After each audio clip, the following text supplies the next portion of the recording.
All right, welcome in, boys. We are live. Week 10 in the league that plays for pay kicks off tonight.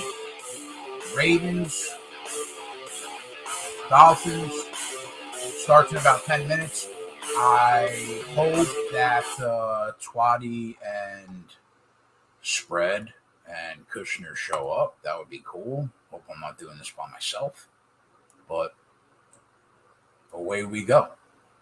Welcome into the boys. Otter, Philly, Ronnie Lofton, Jonathan Nelson, Otter, Valerie, Lamar Jackson, Viral. What's going on, boys? All right, so I know everybody's going to break my balls for first touchdowns, so let's get that out of the way.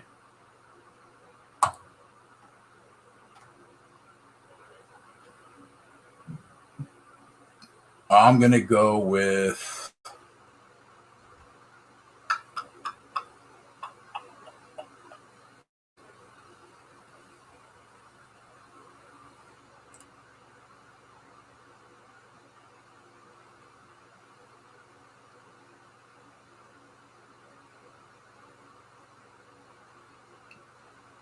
Gesicki and Jalen Waddle for Miami. Both of them are about 15-1.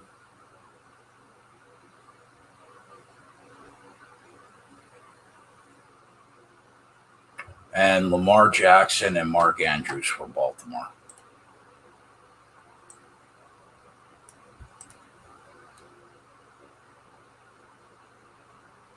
Normally, I don't really do these, but nobody else is here, so I guess I'll be that guy tonight.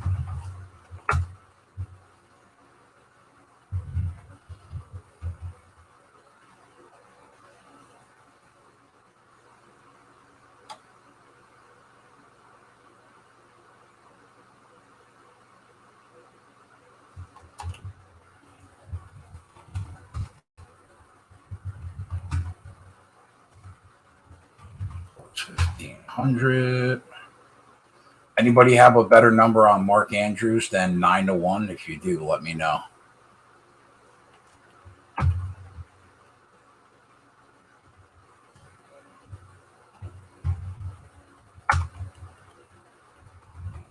Better number on Lamar than 8-1, let me know.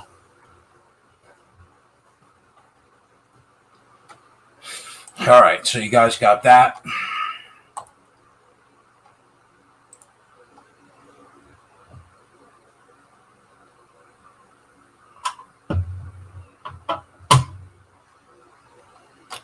Bateman feels like a sneaky play. The books are tracking, though.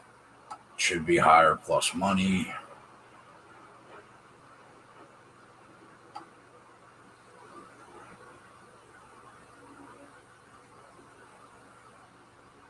Ahmed is 25-1. I mean, you guys can go that route. Only quarter units, obviously, like we normally do. But it's really up to you.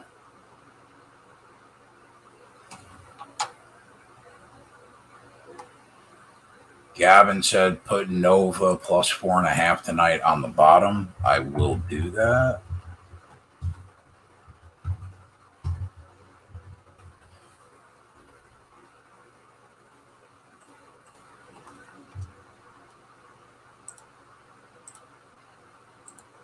All right, so there's that. So I threw the Ravens in a couple teasers tonight, basically. Wong's, obviously. I took the Ravens -2 with the Browns plus 8.5, the Raiders plus 8.5, and the Eagles plus 8.5. Those are the three bets that I've made so far in this game. The rest will be live.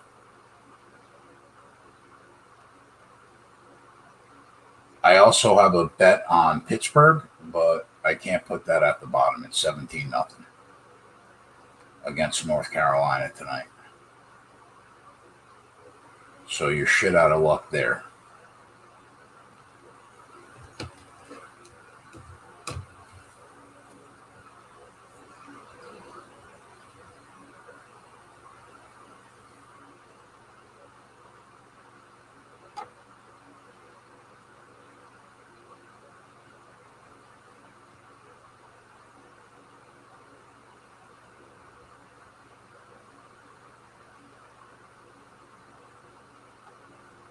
Did you mention Pittsburgh to me, Gav? I mean, you might have, but you send me a billion messages a day.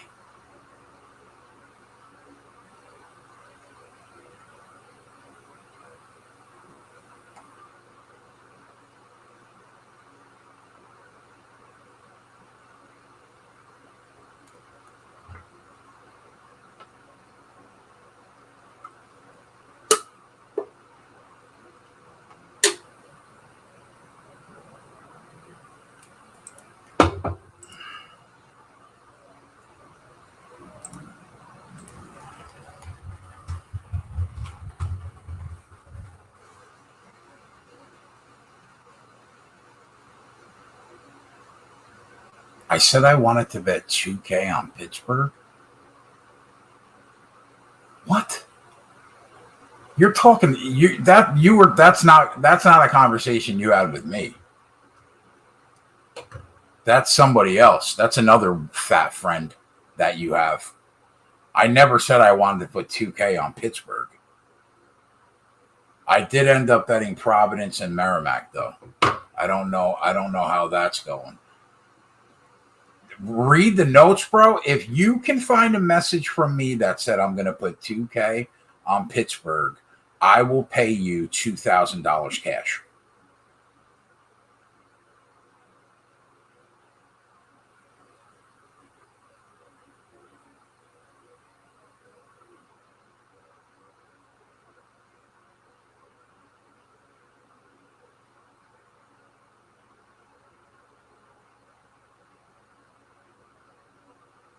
I said I'm about to throw 1K on Pickett and Pitt.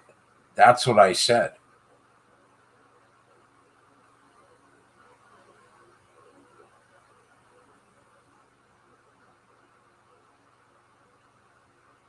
Fucking Gavin.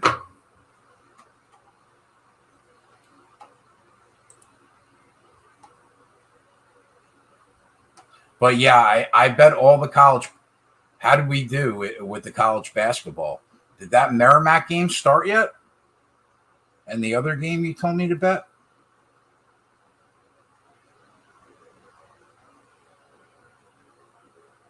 And Providence.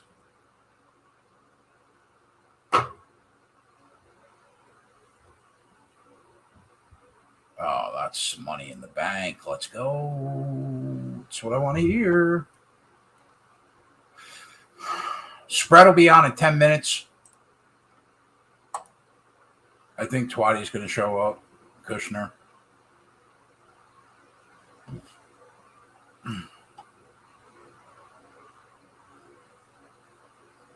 All right.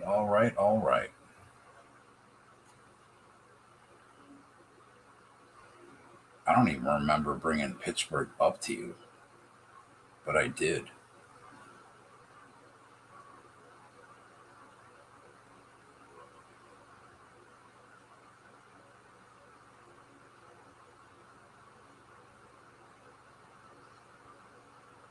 I said I'm going to bet 1,000 on Pittsburgh right now if you tell me that's all I need to know. And then you said I'm going to bet it. I don't know if I'm going to bet -3 or -3.5 first half. God, I don't even remember that conversation.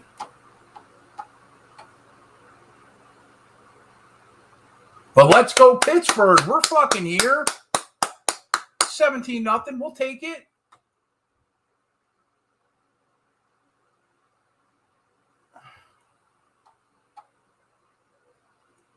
I don't really have an opinion on tonight's total.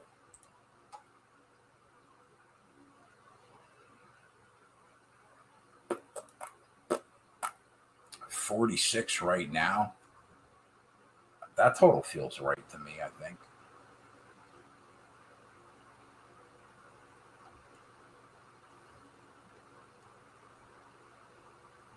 What's up, Kush? Hey guys, what's up, Kegger? What do you think about this game tonight?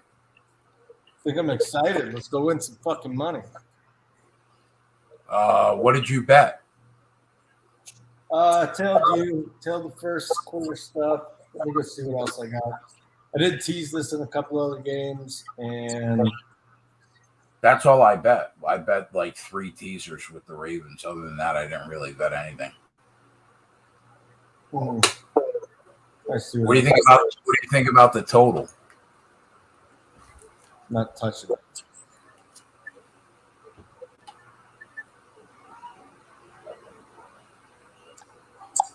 You know what I was looking at, dude, today? Talk to me about this one. Bucks -8, -120.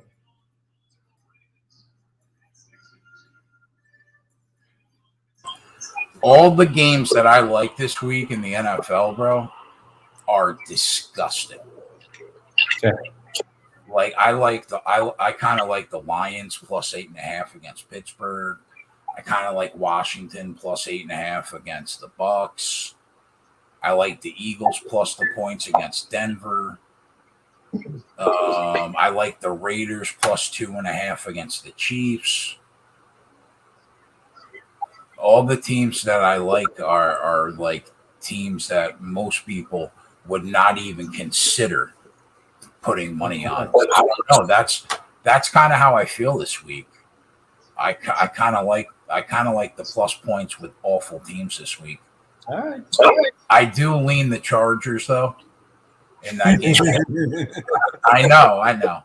We can't get away from them. I got them right. Hey, they made me money last week. Yeah, at least they made somebody fucking money. I would not. What's up, Spread? Hey, how you guys doing? Good, buddy. Cool. Did you bet anything on this game tonight, Spread? Not yet. I like JJ's look that he gave out though on YouTube today. The Ravens team total under. Yeah. Hey, Tyler. Yeah, I don't mind under 27. Tyler's in the chat. Tyler said the Lions went outright. I don't know if that's going to happen. It could.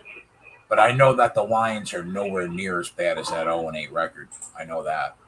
If you look at the Lions' fourth quarter win share and how many games they should have won this year in the fourth quarter, they're nowhere near an 0-8 team. So I like the 8.5 a lot with the Lions.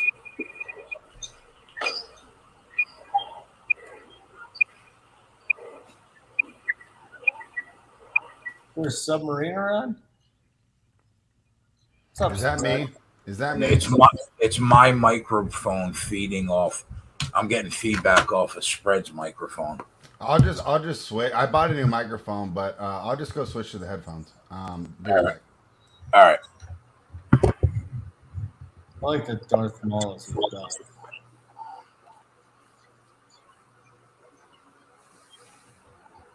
Providence Casher. Let's go, Gav. That's what I want to hear, bro. When's the Nova game, Gavin? Probably at 9 o'clock, I would think.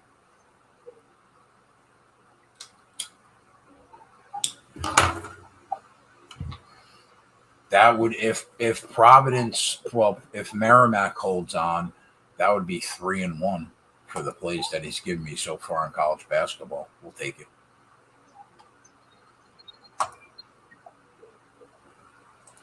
All right, how are we doing now? Sound good to me, buddy. Yeah, we'll figure that out. I probably have my gain too loud or something, but we'll figure it out when we're not on the air. Yeah, so I saw you in the chat today. I figured we'd save it for talking today, and I heard you talking about it right when we got on. I'm with you with taking the points in the Lions. So talk to me about the football team, because that's a tough team to get behind, right? I mean, they've let us down so many times this year. They have. But my power rating says that the line is slightly inflated. Ooh. Okay. That's kind of why I like them. And you know what? Tampa hasn't looked great the last few weeks. Like I feel like they've been sleepwalking through some of these games. So I picked the first touchdowns because nobody was around. Sorry, I put my food in the oven too late today, so I just smashed down my dinner and headed over here. I hate picking these first touchdown props, but we got Gesicki and Waddle on Miami, and Andrews and Lamar on Baltimore. Well, I would have loved that Gesicki play, so I think even without being here, you picked the guy that I wanted. But what was Lamar's rushing prop number going into the game? Like 64? I think so. I did not look at it.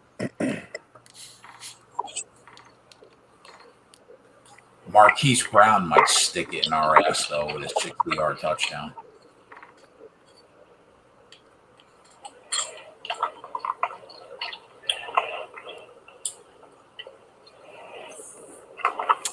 Yeah, Otter. I like the Pacers plus the points too, but I left everything off the sheet today because maybe we'll get more once the game starts here.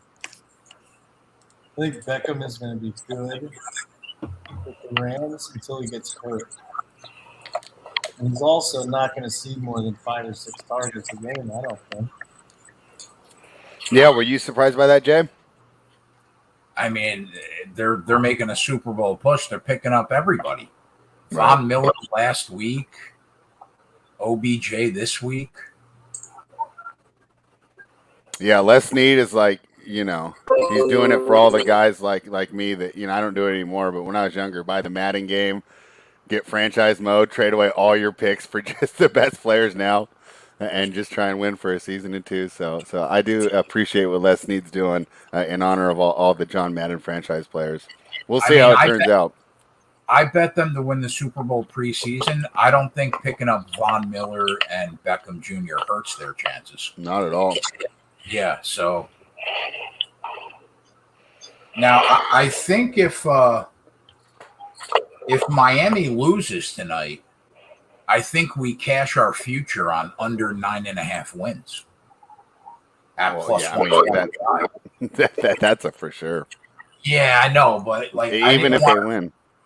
I didn't want to put it on the board, right, until it was like official, because they could still go like 10-7. So tonight would be the nail in the coffin on that.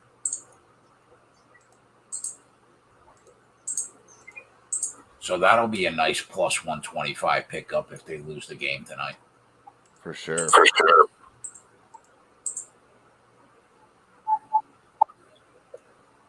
Tyler, what first touchdown props would you have given out tonight?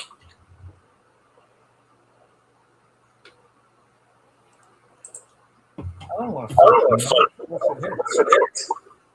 Yeah, it's probably going to hit.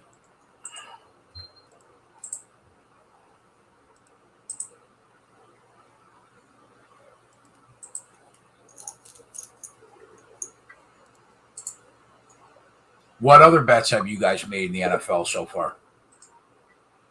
I took the Chargers, and the Titans. I got Thielen under 62.5. And there's another one in there. I like that Chargers play spread. Oh, and the under the Broncos. Eagles 45.5. The Titans looked so good without Derrick Henry last week. Mm-hmm. If they look anywhere near as good as they looked last week, they are going to roll the Saints.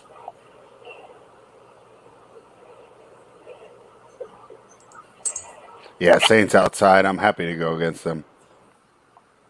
What do you guys think about Dallas? You throw that game away last week against Denver?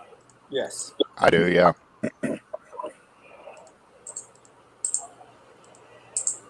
Eight's a lot to cover, though.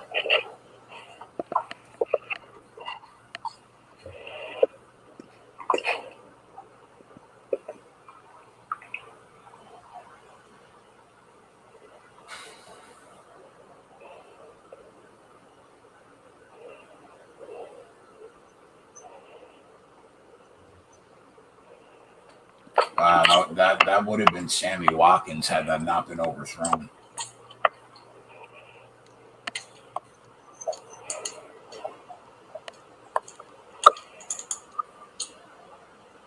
How's the NBA treating you the last week, Spread? Real good. 5-1 on plays that I put on the spreadsheet this week. 3-0 Monday. Took Tuesday off. 2-1 yesterday, and I felt like it should have been 3-0 because I had the Heat. They were looking good, and Jimmy Butler sprained his ankle. Still felt like I could cash, even in the Discord. I think it's Sumner was asking me. He said, "Hey, do you think we should get off?" And I said, "No, I think we'll be good." Up by 9 with 4 minutes to go, and then things fell apart. But I'll take it. Left things off the sheet today because I knew it would be on here. So I figured why give them out there when we can look for them tonight while we're on the show. And I've already started looking at tomorrow, so pretty excited about some positions for tomorrow. I'm just waiting for a little bit of injury news, and I'll be putting those up for all the subscribers real soon. Any NBA games that you like tonight that you're targeting? Yeah, I want to see how this Pacers game turns out. If they get off to a slow start, I want to grab like a ridiculous amount of points with them. But what I do expect, and I think it'll be more likely this outcome, the Pacers get out to a good start, and then we can grab the Jazz at the reduced number. The Pacers have been really bad at keeping leads, and so I'm hoping they play a good first half. And then we're able to jump on the Jazz at a much reduced number rather than laying the 11 that the books have up for right now. Who did you think was going to win this Raptors 76ers game? I was on the Raptors, but I didn't love it, which is why I left it off the sheet. But I did do an article for it, and I did do a small play. But like I said, I think there's so much more value tomorrow. I figure I'd save all the very best plays for the members for tomorrow, the ones that I'm really sure about, and not the one where I'm like, well, I like Toronto here, but anything can happen, and they haven't been playing well lately. But did you think? I'll tell you what, I almost put it on because JSU agreed with me on the show today, and that made me like it a little more. Did you think they could win the game outright today? Yeah, but it was 3.5 when we were talking about it, so I definitely liked it at the plus 3.5, and it's tied right now. So we'll see how this one turns out. They were just down 4 and plus 210 on the money line. Yeah, and now they're up 2. I bet you we would have been able to arb this game. I think we still will be able to. So I got an eye on it. I got it on my screen right now. I saw it like a minute too late.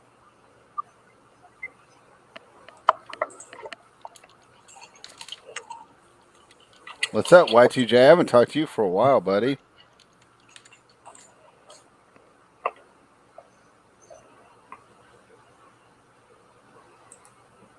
All right, 3-0 Baltimore right now.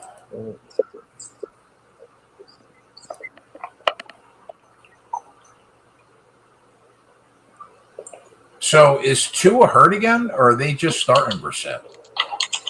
Hurt.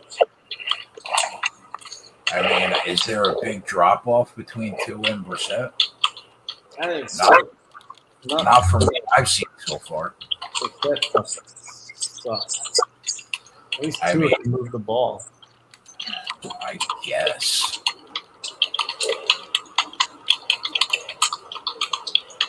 He's less bad.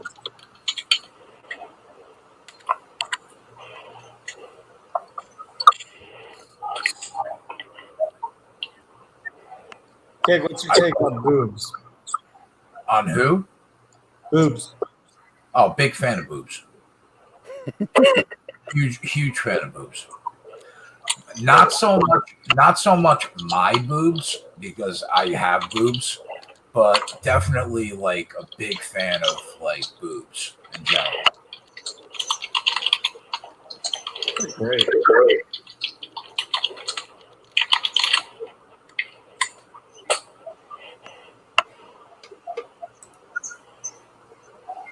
So what's been going on with you, Holden?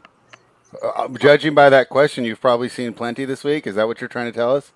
Did you want us to bait you into to asking about your latest conquest? Because I'd love to hear about it. That's wonderful. I was not trying to bait you into it. I did hit the word bunch 2 times today. Oh, did you? Yeah. I was wondering why you're so chill. 2 times today. That and 2 dime hits. Yeah, I wonder which one contributed more. Who's got a better life than you, though? I know, huh? No, buddy. I thought I could hang, but then I saw the island in the kitchen, and I said, nope, my kitchen doesn't have an island. Holden's got me. Oh.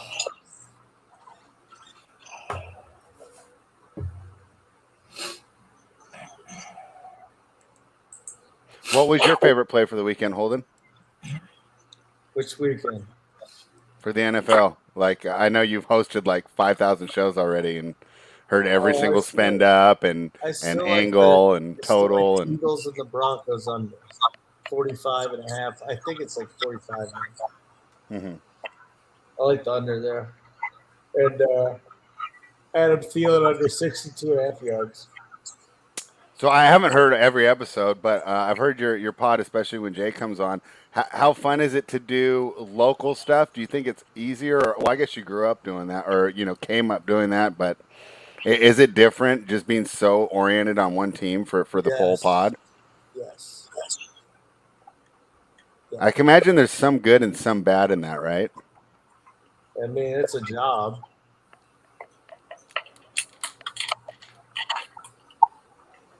I'm interested to see what happens in the summertime, like when there's nothing going on. I think you just talk about free agency rumors for the Nuggets and the Broncos, right? Or are you going to break down some Rockies? Probably baseball and something else. I don't know. Hopefully there'll be a million free agent rumors to the Nuggets to keep you busy. That would be terrific. Well, like I said, you'll be on here pretty soon. We're going to get you on after the meeting. Cool, yeah, I'd love to go talk some Nuggets. Hoops.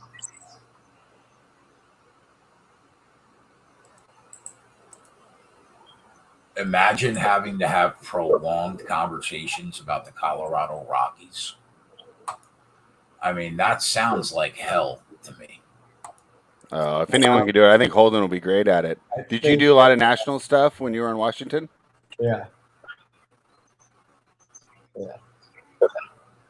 But yeah, the Rockies will be tough. People love going to the games, but they know they suck. It's kind of like Wrigley used to be in the old days. People just used to go to enjoy the ballpark. They knew the team was going to suck.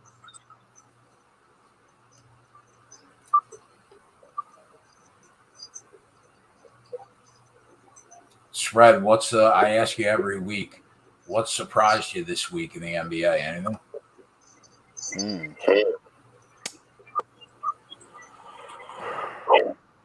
I mean, I guess Embiid getting COVID kind of threw me off. So you're rooting for that? What? No, it was just the biggest surprise. I had written a whole article about him, going against the Bucks and how that matchup was going to look. Him and Giannis on the floor. And that was the first one. I had to scrap the whole thing and start over in the middle of the afternoon when he got pulled from the game, and with him out a week, I guess just the prevalence of COVID in general right now. Harris might come back tonight. We have, or actually he did come back, but Embiid's out, Middleton's out. So I guess that's probably surprising. I thought that maybe we'd be all past it, especially with the high majority of these players being vaccinated, but it's still going to be an issue throughout the season, and it's going to suck if this comes up during the playoffs. Right? Someone pops right before Game 5 or something, and they're tied 2-2. I can't imagine how that's going to go over.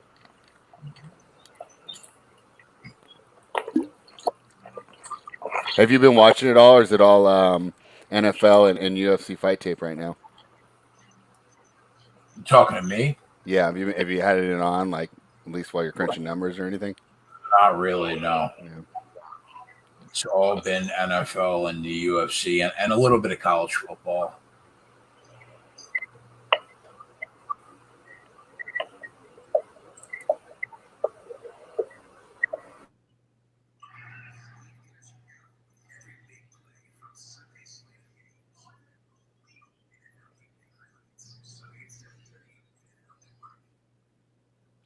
Holden, how did the final? Oh, you didn't do a final countdown today, did you? Because there's only 3 games. Yeah. I was having some fun watching you guys yesterday. Connor, who's Allie, man? Oh, the new girl. Simmer down, boys. Simmer down.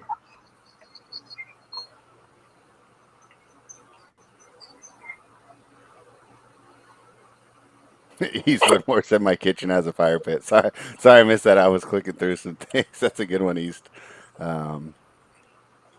Yeah, it was fun yesterday though watching you guys, Holden, when you guys were just screwing around and K Falk was trying to talk about the games, and you could just see on his face how frustrated he is. But he's he keeps it in, but you could just see him like getting frustrated. You guys are just BSing left and right. Yeah.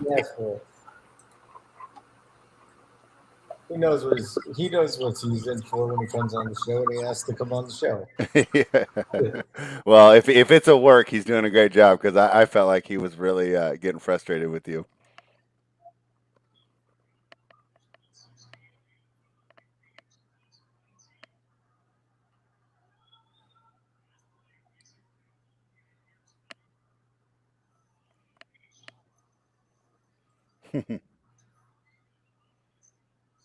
Freeman looks good. So a guy in the chat, Giuliano, said he's got the Ravens' second possession punt. That's an interesting live bet, huh? Yeah. He's got Marquise Brown first TD. I don't hate that. I've made bets on that before, like a punt on a possession live. Listen, you can pick 3 or 4.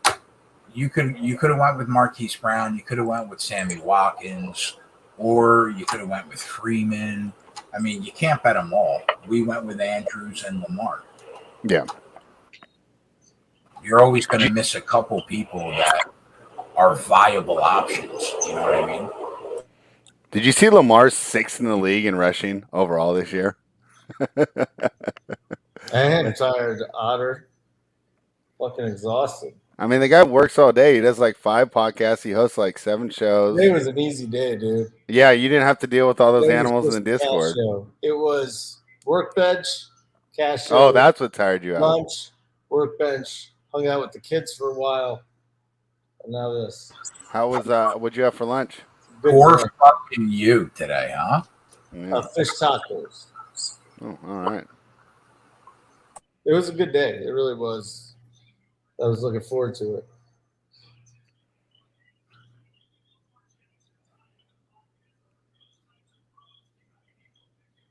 How's your mod doing, Kegger? Good. She had like all the pre-surgery tests, and I think the surgery for her to get the aortic valve replacement is looking like it's going to be a couple days after Thanksgiving is what they're shooting for. So far so good.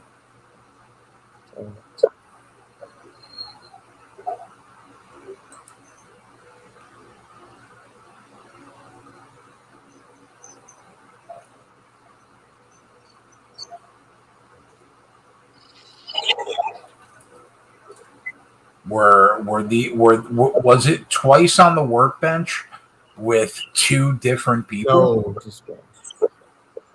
Off a dating site, I assume. I haven't seen this girl for a little while now. God bless you.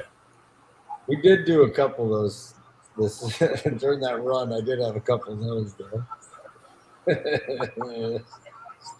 That was fun. It was like you betting NFL Kegger. It was just on a roll. Not the last 2 weeks, bro. Yeah, I can't. I mean, I can't catch a win the last 13 days. It's been a couple of weeks. It has been. But college basketball was good, very, very good to me.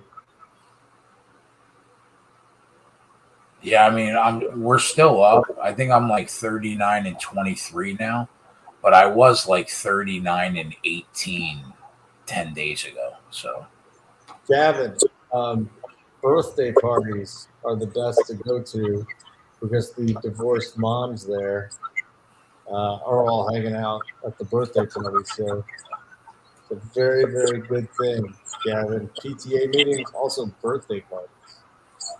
especially when it's your own kid. What's the whole notice? And I'm all wifed up. Yeah, I am not wifed up. I'm not wifed up.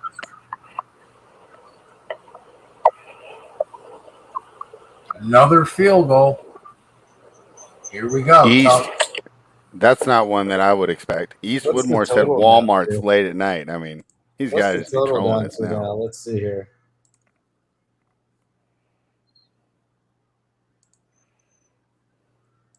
Those are going to be 41, 42. The fucking Oh, you Tuck. missed it. He missed it. Imagine. And the total went down to 39.5. I mean, the Tuck doesn't miss 48 yards. No. JJ loves to see it.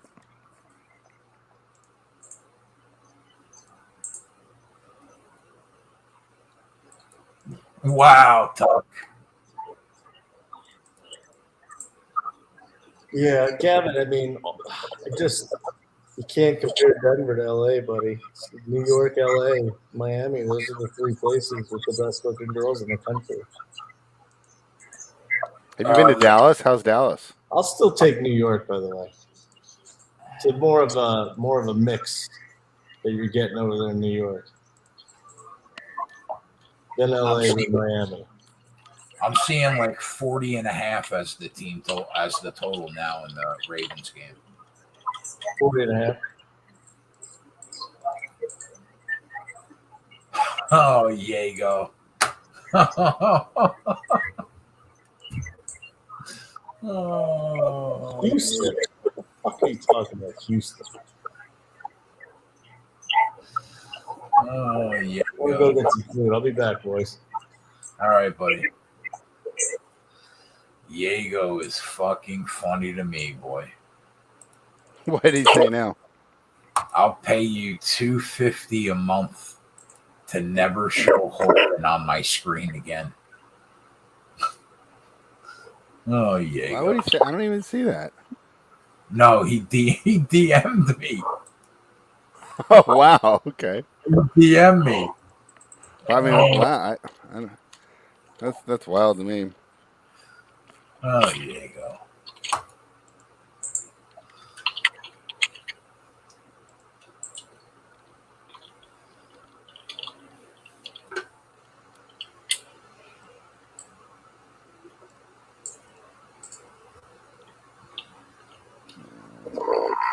Yago doesn't give a fuck, Gav. That's why Yago's Yago.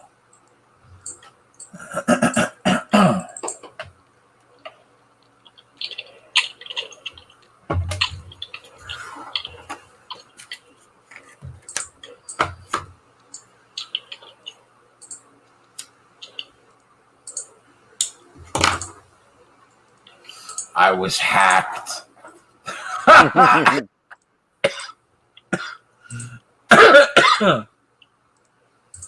Yago was hacked. He takes it back.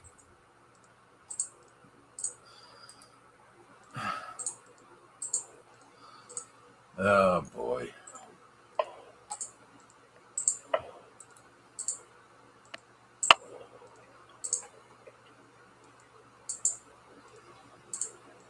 Fucking kid always puts a smile on my face.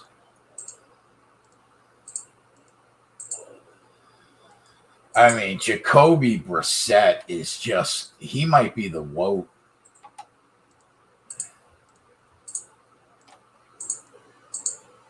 What do you think Miami's team total was in this game pre-close? It was a 7.5 point game, and JJ got 27.5, so it was 20. Yeah, I'm just going off the totals. I actually didn't look at it. I actually thought that was the best look in this game, but 19.5 probably, right? yeah, but I didn't get involved, and then I saw JJ's video, so I said I'll go the other way, and that kind of correlated with the whole way I thought, and that was that this game could go under.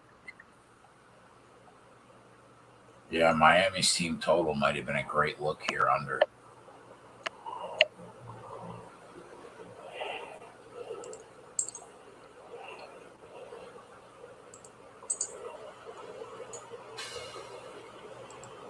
Gavin, don't think you're stealing Yago, bro. Yago's a one-man guy, all right?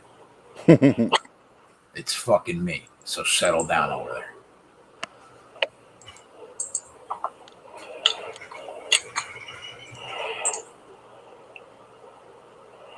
Are you going to bet on Rough and Rowdy, Jay?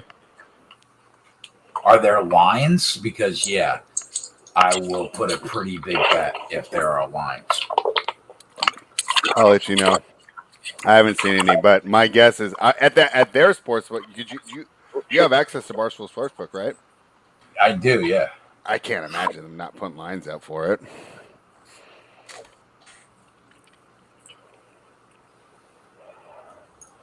Yeah, I will definitely be on the main event for sure.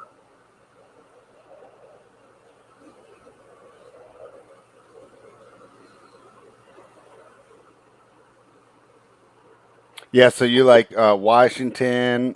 I don't know if you like it enough to make a play, right? But you lean that way. You lean towards the Lions. What other ones were you looking at? Because since I jumped on for you, I didn't get to hear all your looks for the week. Normally, I have a pretty good idea of where you're going to go and what's going to end up on the sheet from watching you and Holden and Mangone. But now I'm in the dark this week. Do you want to let me know what you're thinking about for this Sunday?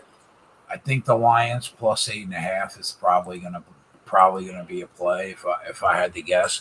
I lean Washington plus 9.5.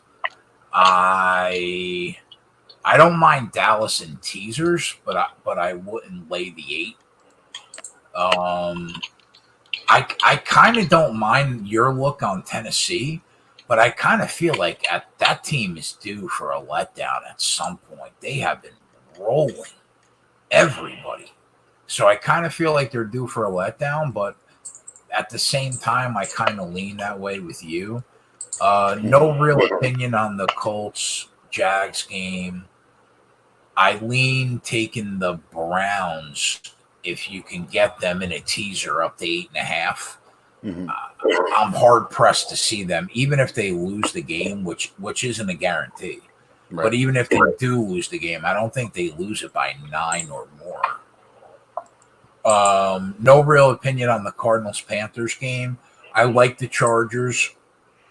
I'm with you there, and I like Philly plus 2.5. Oh, okay. Which I think you could probably get 3 in some spots. I think Denver's going to take money. I kind of lean Denver there, not enough to get involved, but I can think a lot of people will be thinking like me, especially coming off that win. So if you like Philly, I think that you can wait and get a better number pregame. I like your Raiders too. Yeah, I don't know what to make of them with all this turmoil. That's a fair point. I agree. So, but I lean.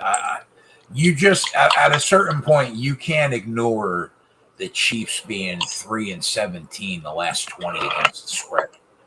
Yeah, you can't ignore that. And you can't ignore that their defense is just absolutely terrible, and that right. Love the Raiders. I think it was on the Run Pure show with Title, but I made the joke. I said, if I ever wondered what I would look like if I tried to play in the NFL, I can just watch film of Daniel Sorensen, right? I mean, the guy's 5 yards behind every receiver he's trying to cover. He looks like just a normal dude out there amongst like the best athletes in the world. Like, I can't believe he's still getting playing time. And it's just so easy for opposing teams to attack that, Yeah, I think it thrown like I put I teased the Ravens and the Raiders tonight. That was one of them. I'm hard pressed to see the Raiders lose that game by 9 with how bad the Kansas City defense is. Yeah. Our guy Sign Collectibles says, what do you think of the Jets team total over 16.5 with Mike White? He asked you. I don't think that Mike White has looked bad through the 5 quarters that we've seen him so far. But the Buffalo Bills defense has been like top 3 on Pro Football Focus and Football Outsiders since week 1. I think that defense is pretty legit. So it wouldn't shock me to see the Jets get to 17. Now, I don't know if Buffalo's going to cover the 11, but it wouldn't shock me if the Jets don't get to 17. But all that said, Mike White through his 5 quarters looks like the best quarterback for that organization right now. I'll give him that. Yeah, definitely. And that's going to be interesting if he continues to play well, what they do. Yeah. I mean, did you just trade did you just trade Wilson, or that's what I would do, but it's kind of hard if you're a GM. Do you and think picked you him number 2. would you just roll with Mike White and let Wilson sit? Yeah, I mean, I guess you could do that as well. Speaking of tough decisions too, I want to hear your opinion on this. Kyle Shanahan, if they don't turn things around, does he make it another year? I think he does, but I think he's on notice next year that he's Yeah. gonna have to do something, or it'll be his last year in San Fran. Yeah, I mean, just from the vibe around here and listening to local radio and talking to 49ers fans, they are getting tired of him. I'll tell you what, It's a results business. I do think that if they let him go, there will be 10 football teams looking to pick him up to be their head coach. Yeah, that would be interesting. I wonder where he'd end up. If he had that choice, he's obviously going to choose somewhere with the quarterback he likes, right? So he doesn't have Garoppolo, who obviously does not have a good relationship with. Right. You don't like Washington plus 9.5, huh? You think the Bucks are due for a blowout? Bucks have not looked great the last 3 or 4 weeks.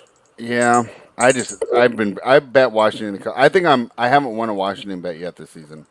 So if they've covered, it hasn't been a week that I've been doing it. So probably maybe some results bias and not just looking at the numbers objectively. Yeah.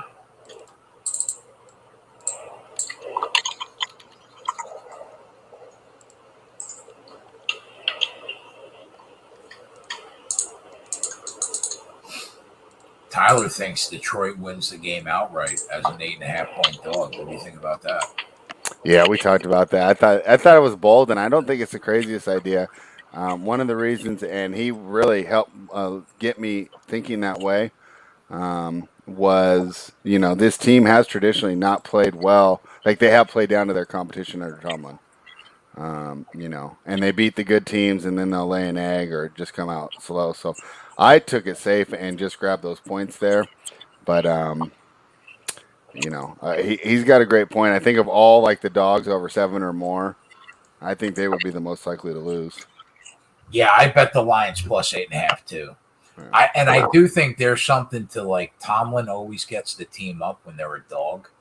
Yeah. And it always seems, at least the last couple of years, that they come out flat when they're a heavy favorite. Yeah, definitely. So that's why it's like they are a team like that where they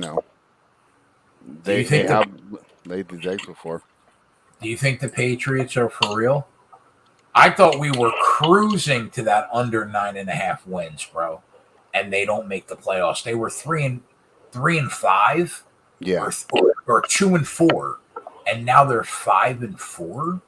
And they look pretty good because I mean, like Mac Jones aside, that defense just is getting better and better, right? And that's like a Belichick staple for the defense to just continually get better as the season continues. So with the defense that good, right? And then Mac Jones does like the early Brady years where all he has to do is, not make mistakes and manage the game. He can do that. Now, are they like a legitimate contender in the AFC? I'm not ready to go there, but I'm a little worried about that play, and I think they might make the playoffs. You think they grab a wild card? I mean, with 7 of them now, right? It's thrown my thinking off, but I think it's definitely a possibility. Yeah. 7 and 17 are just numbers that I'm not used to, right? I'm used to 6 and 16. At the same time, though, it wouldn't shock you if the Browns beat them on Sunday, right? Yeah, that was a tough one to get involved with, and when you put it on there as one of the ones, just because of course, you share your numbers in the chat, and I'm pretty familiar with them, and I actually at this point I trust them more than I trust my own that I'm making because I know how much more thorough your process is than my own, and I knew that your numbers were going to say to take Cleveland there. I was like, because I said I'm a little worried about this game because I was saying I wanted to wait for the Chubb news. Yeah. And Holden said no. Dearness Johnson did really good without him. And I said, yeah, but what would that game look like if Chubb was running through those holes? So, I would if Cleveland plays, I think they've got a great shot there. That'll be interesting to see though. I want to see Belichick versus Baker because that's one of the fun little themes that we've had on the show that Tyler and I do. So it'll be a good test for Baker, but I wouldn't be surprised if he did pretty well against that defense. As much as I like to razz him. How I figured was I thought the Patriots deserved to be the favorite, but I thought Cleveland can win the game outright. And if that was the case, how do you not like them plus 8.5 in a teaser? You really think they're going to lose by 10? Right, and the Patriots aren't going to win by margin. The second they get a lead, they're going to get so conservative. Right. Yeah, I agree. That was kind of my same. Both teams are going to run the ball. I bet you it'll have less plays than like your average game you'll see on Sunday. Maybe only be like 5 or 6 plays less, but that always comes into account. And so, because of that, I'm leaning under there. And every time you have an under, you want to grab those points, because they just become more and more valuable. So, yeah, I like that. Definitely as a teaser look. The live total in this game is down to 36.5 right now. Oh, JJ's feeling great about the pick he put out today. 100%. Oh, man. Did you watch the video? I thought he made some good points about the referees. I didn't watch the video, but I saw the play on the sheet, Yeah. so I knew it was. Yeah, in the video, he basically just said, how come, they're getting these taunting calls off a sack, but if it's a strip sack fumble, the whole team can run to the end zone. They all act like they're posing for the cover of Time magazine, right? And they all, get to have a 5-minute dance party in the opposing team's end zone. But if it's not a strip sack, and they give a fist pump or something, you get the taunting. So I thought he made a great call. And watching the NBA as it's called less fouls, it's just made me say, boy, I hope Goodell watches this too. I don't, who goes to the game to watch these referees throw holding calls, right? Or throw the flag or, I think the less the better. So I thought he made a great point in there. It made the video fun in the middle of the pick because, I knew I didn't like the taunting call, but I thought he explained it so well. I said, that's a great point, They do just go down there and have full-on parties on a turnover. We would have been able to get plus money on both sides of that game had we grabbed the Raptors at plus 210 when we first but since then it's been even, and now they just hit the 11-4 run. Yep. I knew I should have put it on the sheet. Whenever JSU and I agree, I should always just put it on the sheet right away.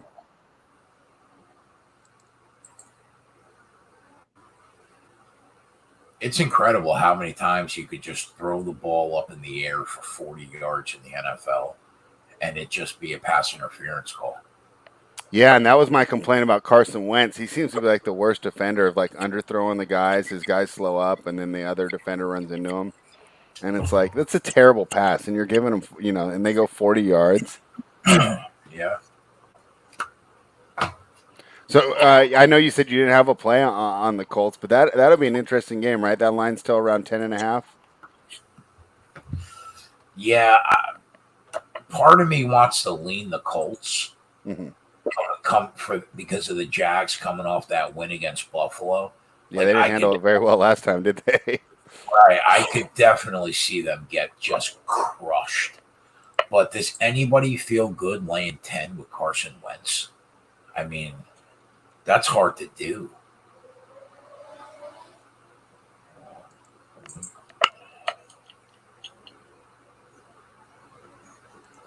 So the two remaining NBA games that we have, what were your pregame thoughts on both of them?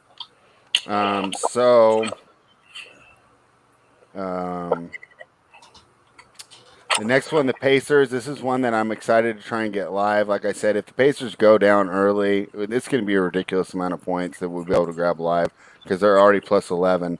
But the way I hope that it turns out is that the Pacers come out great. This Jazz number drops, to 5 or something like that. And then we can go ahead and take Utah because the Pacers have traditionally not done well in the third quarter. They're a much better first half team. The Clippers, I liked, when I was doing my numbers real early this morning at -3. Then with the news and everything, it moved all the way to 5.5. Miami Heat got a little buyback here. Let me see who.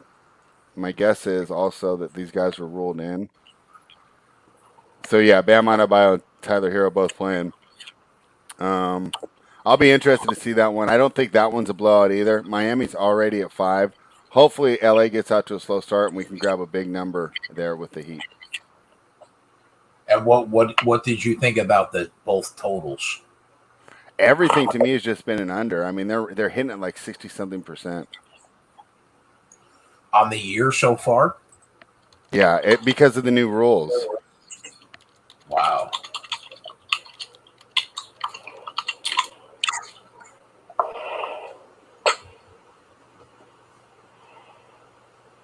I think it's better. The games are quicker. There's more fast breaks because they're not calling fouls at every little And thing.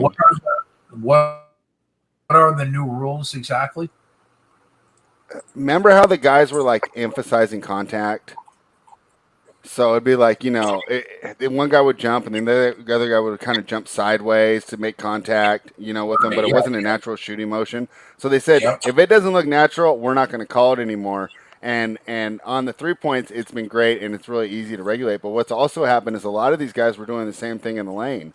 So rather than concentrating on making the layup, they were just concentrating on beating their man and then just jumping into the help defender, and they're not giving you that call anymore. If it's not directly on your path to the basket, they're not going to give you that foul anymore. So a lot of these guys were driving and just used to going to the free throw line if they just beat their man off the dribble. Now you have to finish.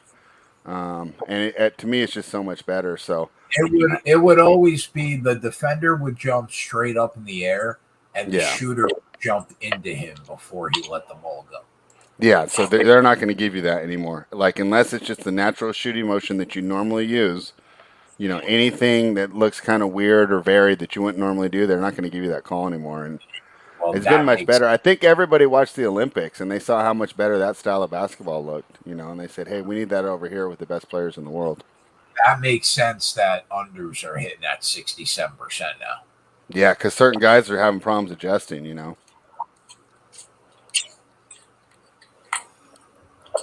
I would think people like Damian Lillard aren't hitting like anywhere near his point totals that he was hitting.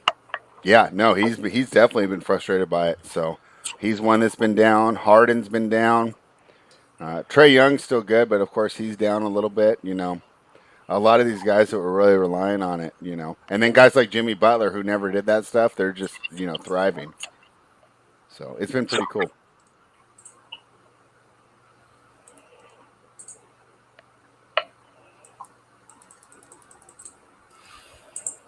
What's the average point? Like the average game total, full game total, is down how many points on average from last year? I'd say probably 15. I would say last year the average game was between 225 and 230. I'd say this year the average game is between 210 and 215. Wow. Yeah. That's huge. And they're faster too without all these free throws, which I love when I'm like, mashing through like, and they're still games in a night. And they're still going under at a 68% clip. Yeah. So are you just pounding every under on the board every night?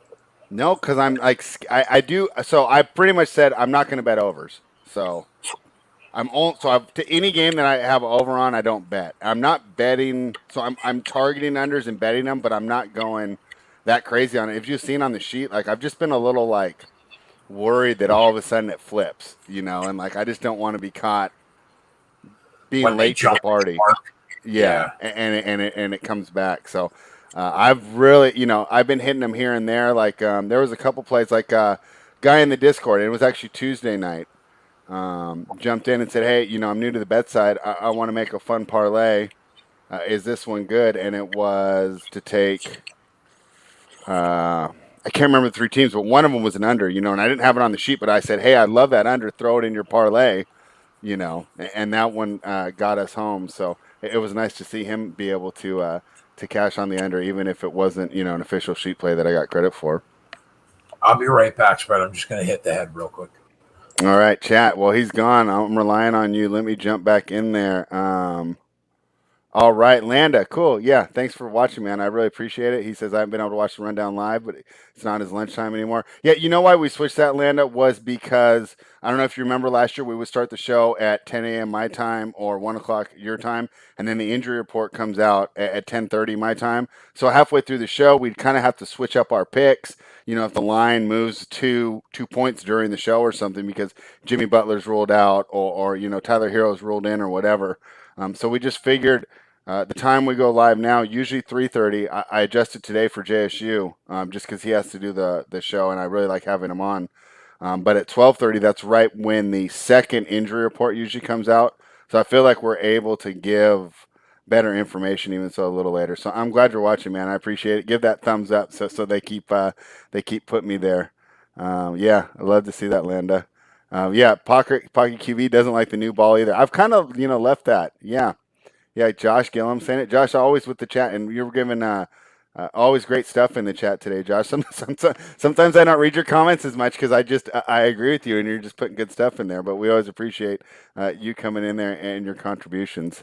Let's see what else we got. Booker, what are we talking about Booker for? Ron Lawson, and just a guy that's struggling with the new rules. That could be it. You got the ARB, Darwin. Yeah, sorry, I wasn't paying attention. Just kind of having fun with the chat, talking some NFL with Jay, and I also have some women's tennis on my other TV. As Paulo Badosa just saved a break point. Having a lot of fun watching that WTA finals. Right there. Yeah, Frank Kaminsky, right? And that was the one night we left him out of DFS. If you watch the show that we do, Ron Lofton, Hoop and I took him out of our little core. We said we did the,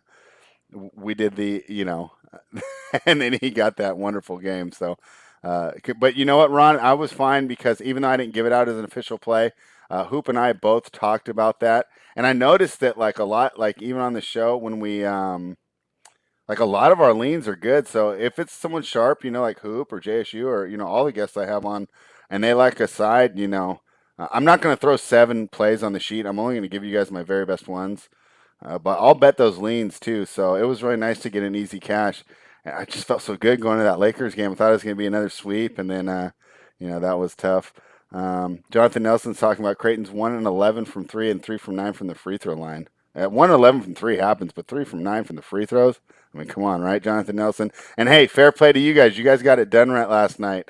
Jonathan, you live in LA, right? Why don't you throw it in the chat? Yeah, I do it every day. But hey, what are they thinking about Westbrook there? Because I have some Lakers fans up here that I talk to, and they are not happy with him. So let me know. I don't know if you still live in LA, but if you do, I'd love to know what they think of him because I know, there's a lot of Lakers fans up here. Because boy, who can root for the Kings for 15 years, right, and enjoy their life? So I don't even blame them. You said that you think the Ravens' defense is washed, huh? I mean, guys, it's so weird how they looked so bad to start the season. Then they looked like they got it together and they were ready to challenge to win the AFC, and then they went back to looking bad. That's just I'm really surprised about that. Yeah, she's making errors, but she's always prone to do that. She got that break. She's up 4-2. So a little bit worried about my Badosa play, but as we know in the WTA, one break isn't the end of the world. So especially if we can get Badosa to start attacking those second serves. But a lot of hers are going in the net. Not too happy about that. Let's see what Gavin says. He says, I don't know anything about the NBA, but my look is that Westbrook is there to get them through the 82-game regular season until LBJ and AD can take over fully healthy in the playoffs. And if he's on board for that, that would be fantastic. My question to you, Gavin, is knowing how he is he the type that's just gonna sit back and defer once the playoff starts? I mean, I don't know. He's kind of got that alpha mentality. I'm wondering how that's going to work. Maybe we'll see a little blow up or LeBron James did with J.R. Smith. East Whitmore says the Baltimore DBs are so inconsistent. That's so many teams. I mean, defensive back is just the hardest position. And then also they made it, the way they officiate, it's so hard to play. I mean, I feel bad for those guys. I almost think that's like the worst position to be if you're a professional athlete. Yeah. Well, yeah, we're not going to take Westbrook, though. We wanted that other package. He says, I'm here in LA about 20 minutes from Staples Center, spread, and fans aren't too happy. Everyone already wants to trade him for Buddy Hield and Bagley. Yeah, I mean, we're not taking Russ, though. I mean, this is like a young team rebuilding with a bunch of guards. They wanted Kuzma because he would have fit in so much better, and Harrell would have fit in well, too. And then at KCP, we could have had him at the 3 too. But with 3 young guards and Fox, Halliburton, and Davion Mitchell, I just don't think that this team. I don't think there'd be the market for him. Then you mean by Marvin? You say Marcus is so much better than Marvin? Yeah. Okay. Yeah. So Gavin says Bagley's brother is playing right now on ASU. He's so much better than Marcus. Means Marvin. He's so much better than Marvin. Yeah, I was, which is wild because he was going to be like slated as like a late first rounder.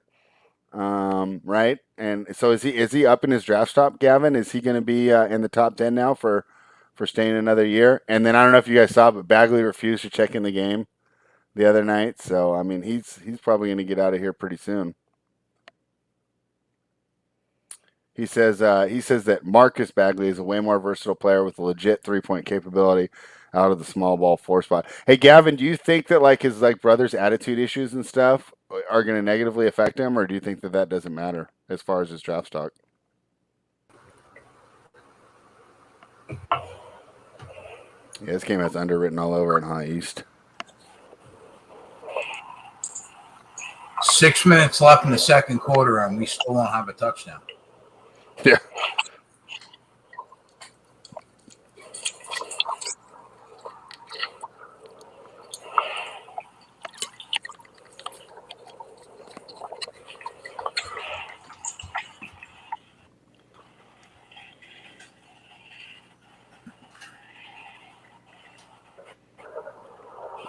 Drum and miss. Raptors got the ball up by 1, 40 seconds to go. Seaway says we're not even going to get a first touchdown.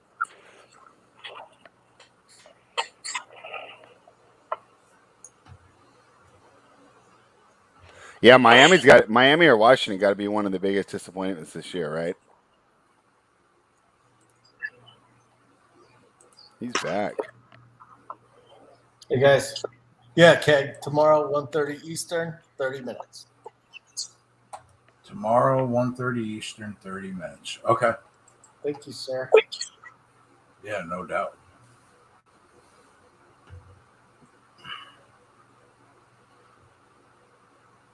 Anybody that doesn't know that's watching the show right now, Holden has a VSiN podcast called the Denver City Cast, but it talks about all sports, just not Denver.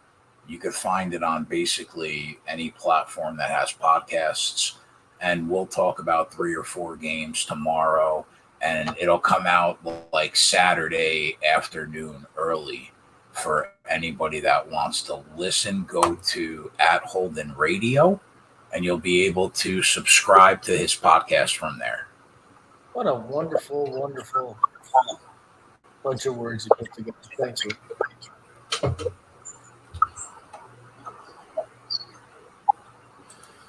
So this totals down to 33 now, boys.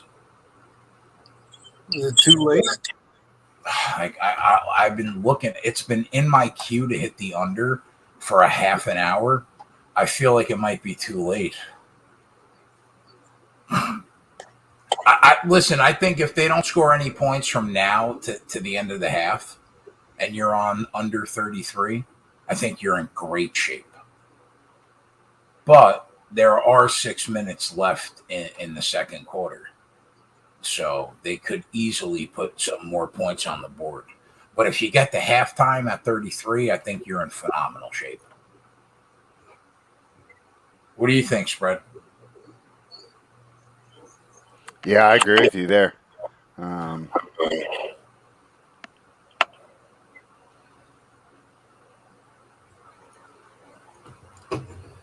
Another early UFC Saturday? Is that true? I didn't even look at what. Where are they at this week?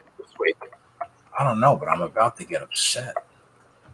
You like the late night ones better? Oh, so much more. You know me, Spread. I don't wake up till 3 p.m. That's wild. Lately, I've been getting up at like 5 or 6 just to catch the opening lines for NBA. I woke up today at 4:15. Wow. He's got to get up early tomorrow. Yeah, he's got to get up there and hang out with you, Holden. So, I what time do only you get usually up. get up, Holden? Hmm? What time are you usually up by?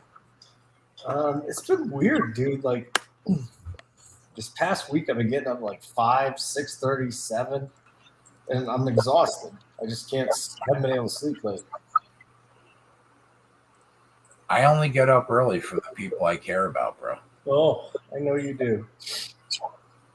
Oh my God, it starts at noon. No, wait a minute. No, that's not true.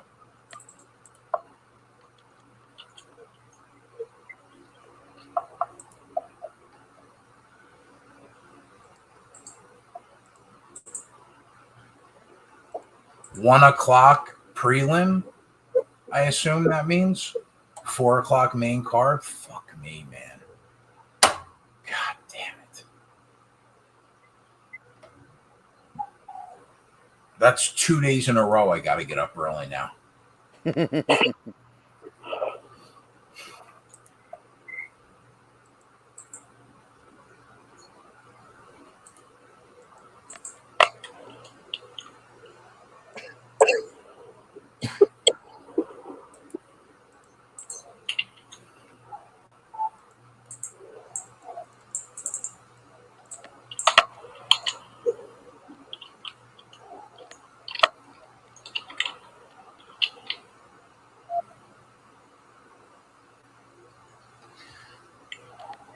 Yeah, you know what? I'm taking the live under 33. Fuck it. All right, I'll jump in with you. I just took the live under 33. If they put up 28 points to beat us in the next 35 minutes, so be it.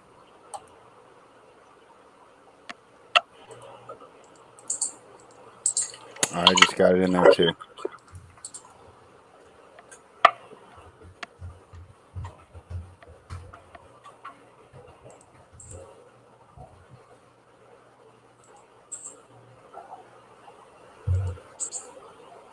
Because I think if we get the halftime spread, that's a winner.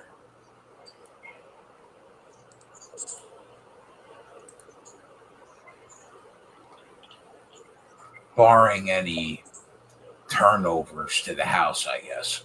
Yeah.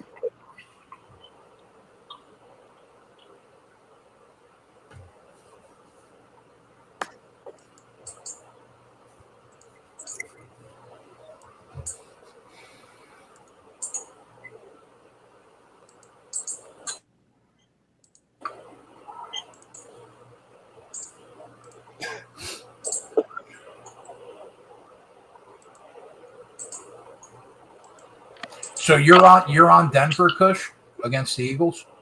Under. Oh, you're on the under. Okay.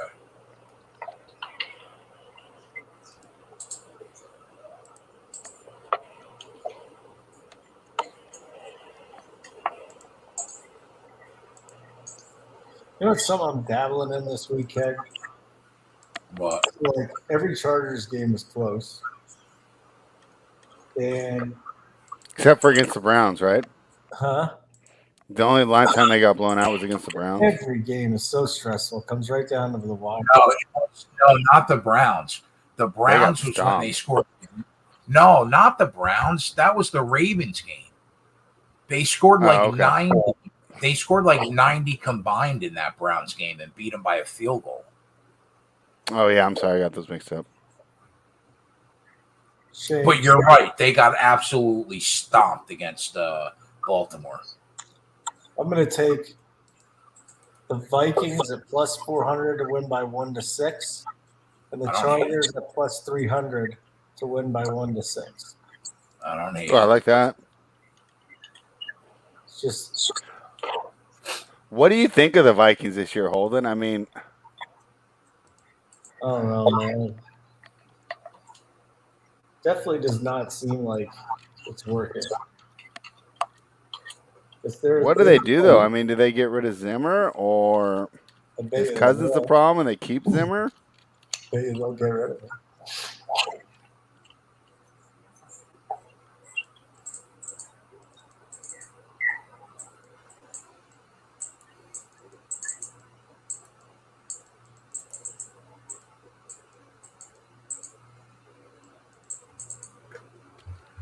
I can't believe I didn't put Pittsburgh on the sheet tonight.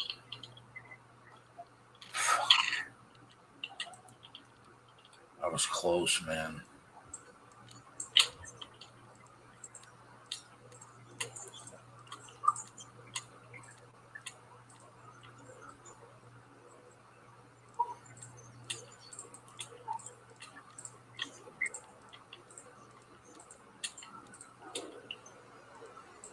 That seemed clear as day to me days ago.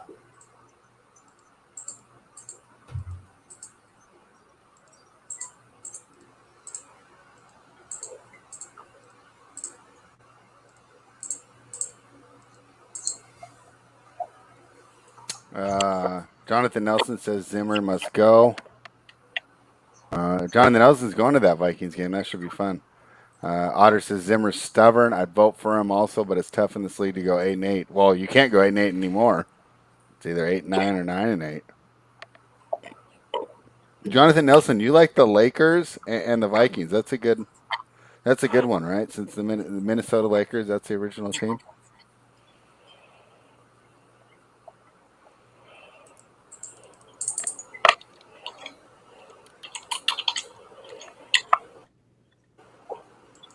I can't believe that Max Holloway is an $8 favorite against Yair Rodriguez. Like, I've been on the Max train like everybody else for almost a decade, but I mean, an $8 favorite? Fuck me.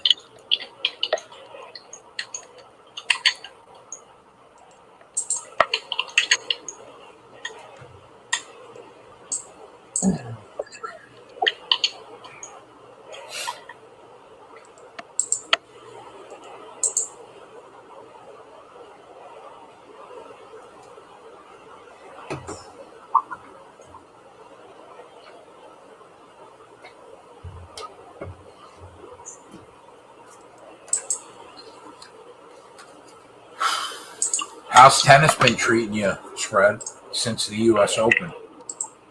Pretty good. I just picked it up a little more. So I've been doing a little bit of content for it. And you know who's been helping me a lot is Susie, who does the cores for Run Pure. You know, she gives the real good cores. And then I've been running my ideas about her a lot because, you know, I focused on the women a lot more than the men, but I've been watching a lot of the men the last couple weeks, and then, you know, kind of running my observations by her and saying, hey, is this happen all the time, or is this guy just playing good or bad this week? So definitely She's improving and terrific. having a lot of fun betting now. What's up? She is. Nobody talks about Susie, dude. Susie for tennis. Susie even knows her football, dude. She's just good at DFS. Yeah, then that's what I was saying. I said I have friends that crush tennis betting, right? You know, have their own services, you know, lots of subscribers, right? You know, do very, very well. And even they struggle with DFS because it's way different than just betting, you know. And Jay, we know it from doing football and NBA, right? It's a whole different world. And her ability to do that, it amazes me just because I've seen some of the guys that I consider some of the sharpest tennis minds not be able to put up lineups and cores that are as effective as hers, you know.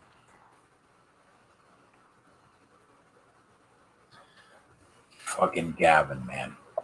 So that was one of my few texts you actually read. Like, did this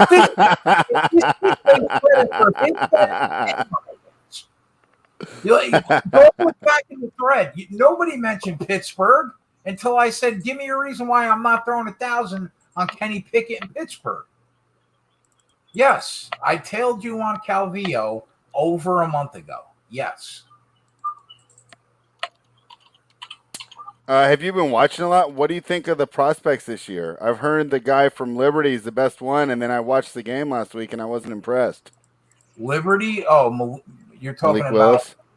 Yeah. Bro, he let Gavin and I down. I took the points there too. We took the Liberty team total over 9 wins like in August. Oh, okay. And they had a very small margin of error, and they didn't meet the standard. They dropped 1 or 2 games that they shouldn't have dropped, and they ended up fucking us. I don't even think that they can get to 9 wins now. Maybe they can get to 9 wins and we push our bet, but I'm not sure. Have you watched him and all? Like, what did you think? Like, I heard this guy might be the best, the number one. He is from everything that I hear, he is the number 1 quarterback prospect right now that everybody's talking about.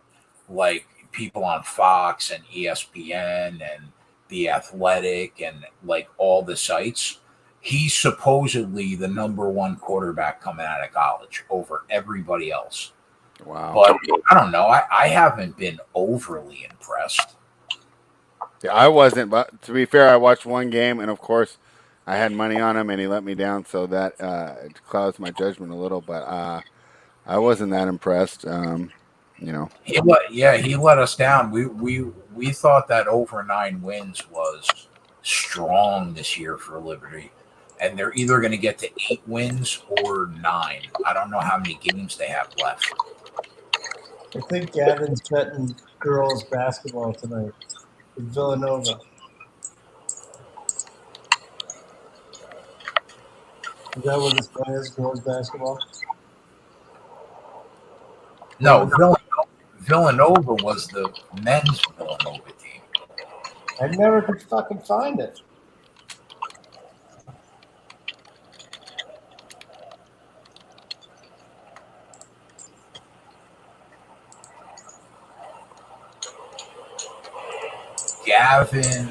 Gavin and Steve are. It's tomorrow, isn't it? Gavin and Steve are incredible outlets to have in the college basketball realm. They are big assets. Gavin's calling for a timeout. Hold I'll the leave needs. it to you, gentlemen. Hey, yeah. So Josh says in the quarterback, not 1 QB should be drafted in the first 2 days. I mean, it's just wild. It's slim pickings, man. That kid from Nevada doesn't look as good as everybody thought he was going to look. Right. Corral doesn't look as good at Ole Miss as everybody thought he was going to look. I thought that CJ Stroud, like from week 2 to week 7, looked really good, but he hasn't looked as good as everybody thought he was going to look. The kid from Alabama that we have the future on, what's his name? Bryce Young. He has struggled at times this year. I don't know that if you're the number 1 pick in the draft this year, like team wise in the NFL, and you need a quarterback, it's a bad year to pick up a quarterback. I'll tell you. Yeah, I mean, so many teams are in trouble, right? Like Miami, first one that comes to mind, right? They obviously need a new quarterback. Georgia's not even playing JT Daniels. They're the best team in the country, and they're playing a fucking backup. Yeah.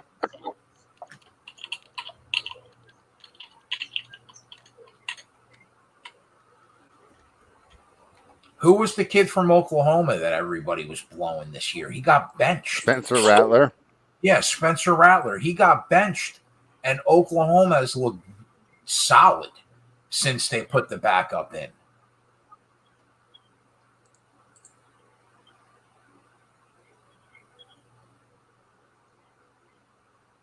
I wouldn't be happy if I had the number 1 pick in the draft and needed a quarterback this year.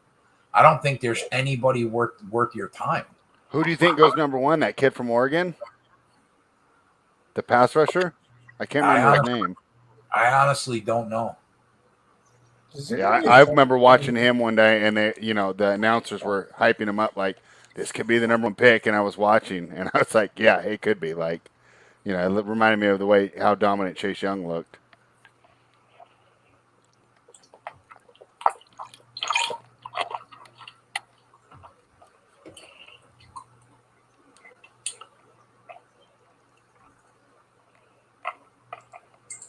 from everything that I've seen this year, right now, if I had to guess, I would think next year C.J. Stroud or Bryce Young goes number one as the top quarterback off the board next year. Not this year, next year.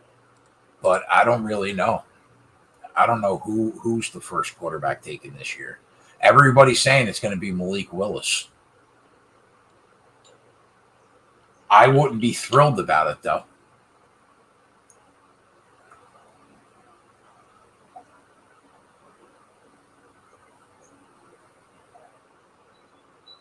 I think C.J. Stroud's pretty good, though.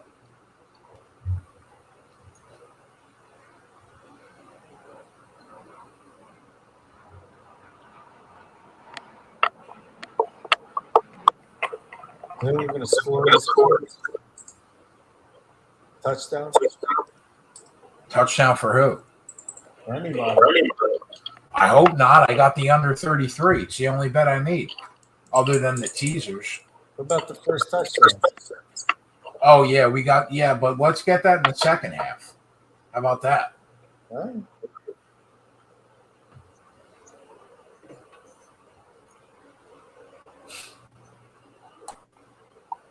I do like that Ohio State offense spread, but I don't know if it's because they have the best wide receiving unit in the country or if it's because C.J. Stroud is a beast.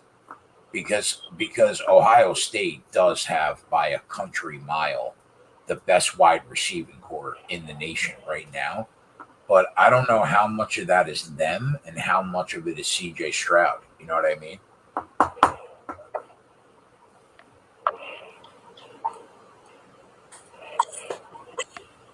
Good talk, spread.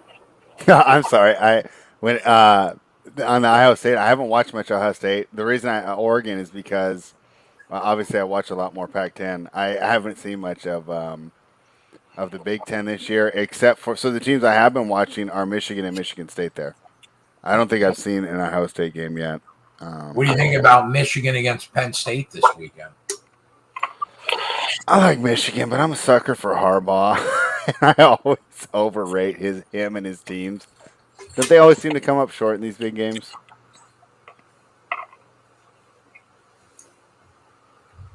Gavin says Stroud is solid, but he also has the bar none best receiving trio in the country. And that's what I said. Yeah, I agree. I don't know who's going to win that Michigan-Penn State game this week. I guess I would lean Michigan, but I don't know.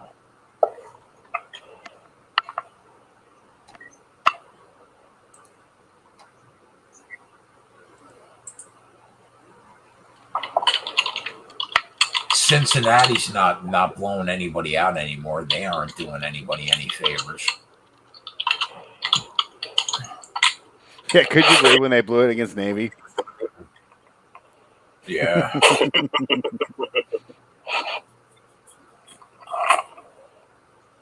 John A. thinks that Penn State wins that one. Andy hates Penn State. It's basically a pick 'em, right? Yeah, I think so. I'll double check. I don't look at college lines too much until JJ puts them on the sheet. Did Penn State already have the whiteout game, or is this going to be the whiteout game? Maybe John A. would know. I do not know. Oh wait, no, it's a day game. Oh, okay. Those whiteout games are always night games.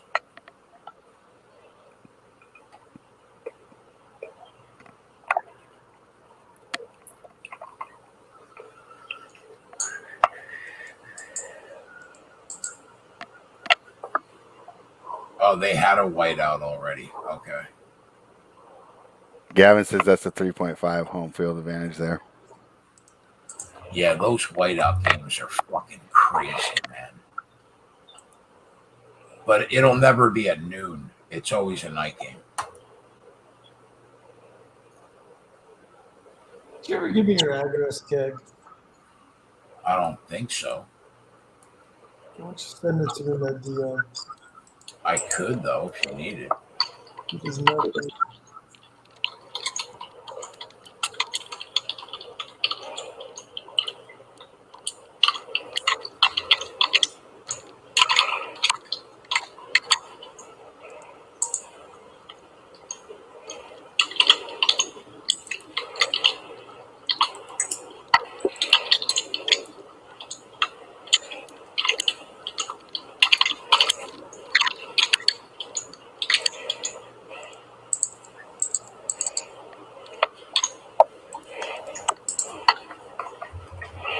Yeah, signed. I actually sent that one in there. Actually, no, I didn't write about that one. I liked Muguruza, but I didn't bet it, and I wrote about I took the big dog Pliskova over Kontaveit. But yeah, I almost jumped in on Muguruza. I thought that Muguruza Pliskova match was really good.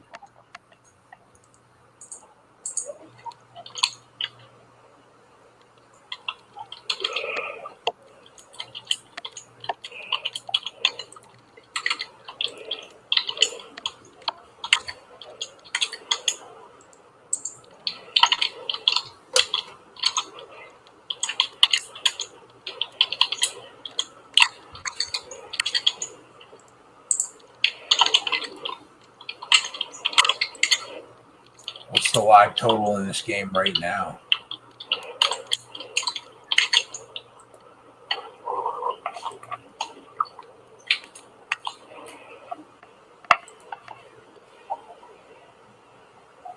$28.5. We're in a good spot.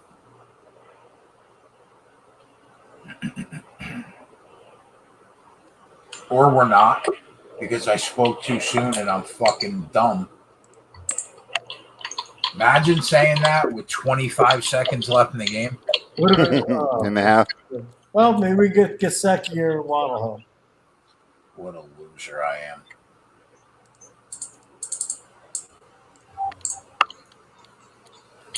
Now it's up to 31.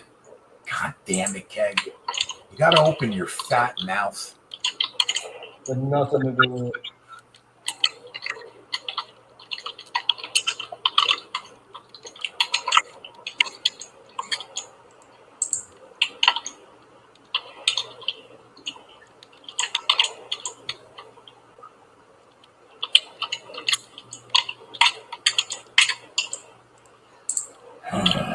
Perfect rotation. Settle down over there, bro.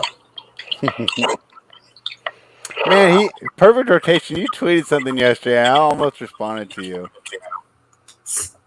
Y2J. Hey, she might, man. You know, so I was doing the research for today. I didn't realize she'd won 20 of her last 21 matches.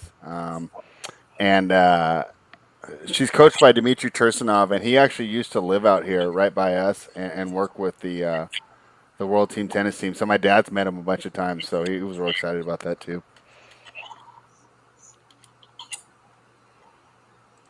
Flag on the play. Bring it back, bitch.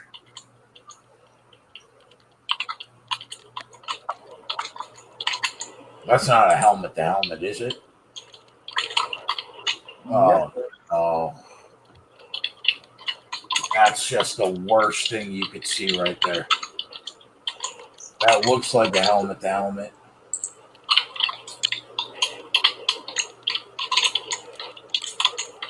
That's not for nothing, bro. That's weak. If you're calling the helmet to helmet, that is fucking weak. That's not helmet to helmet. He hit his back. That is so weak.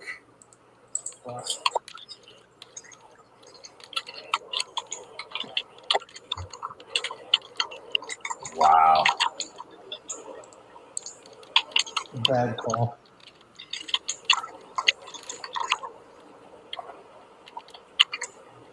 Oh. That was almost the Jalen Waddle touchdown, though, I think. Right? And Gesicki. No, that wasn't Waddle. Waddle 17, I think. That's Williams.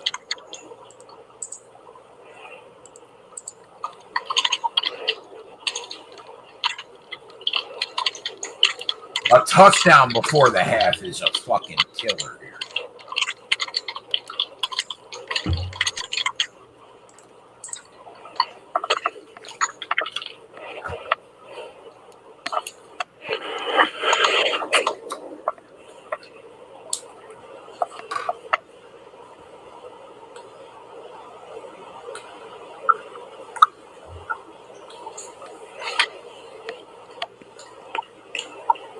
Spread. How many more years is John Harbaugh going to have the reins in Baltimore without producing something? got to be at least 5 though, just because they win every year, right? I mean, Like, does he have a lifetime pass? Even though he I think as long it's like Tomlin, as long as they stay over 500, I don't think he'll ever get fired.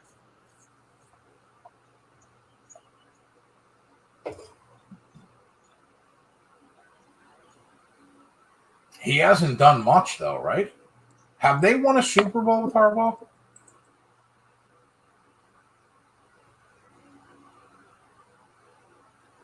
No, right? Yeah. Oh yeah, They won Flacco with Flacco. yeah. Against his brother, right? When the lights went out. Yeah, that was wild, huh? Yeah. The lights went out against his brother. Yeah. Now I remember that now. That one I remember too, because we were, at Super Bowl party and definitely indulging, and it was like, "What's going on?" Like how much did we drink? Like, well, why isn't the game plan? Yeah. I remember that now. All right. So how long ago was that? You think? What year was that? 2012, if I remember correctly. Yeah. So. All right. But they so haven't now, been bad since he left, right? So I mean, it's not like they're embarrassed. It's not like they're like the Texans or like the Raiders who just haven't been good for a long time. So the total's back up to 32 after that field goal. So we're still under the number, but we would have been like 6 points under the number without that huge completion.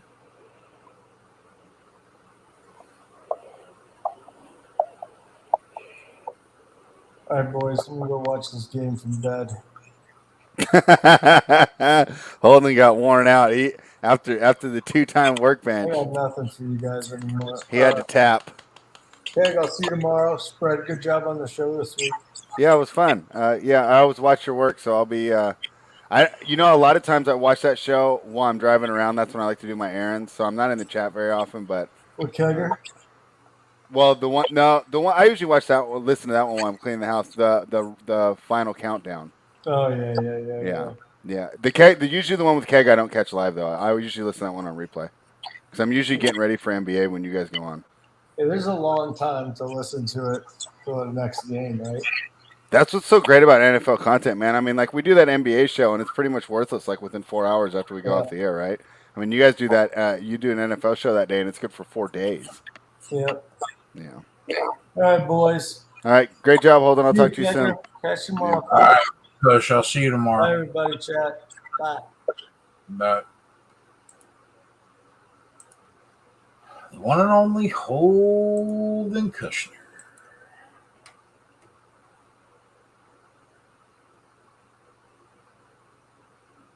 What's going on in those basketball games, Fred? I flipped it over at half, and I have the tennis on one TV. So let me flip back to the Pacers and the Jazz right now, because you got me worried. I just figured, hey, that this under is going to hit for sure. I don't even need to monitor it. And then I heard you talking about it. I said, I got to see what's going on here. So let me switch back to the Pacers and the Jazz, and I will pull up the number. Wow, Marquise Brown had 5 catches in the first half. And his number is 6.5, but minus 210. Jesus Christ. Why would they set that kind of number?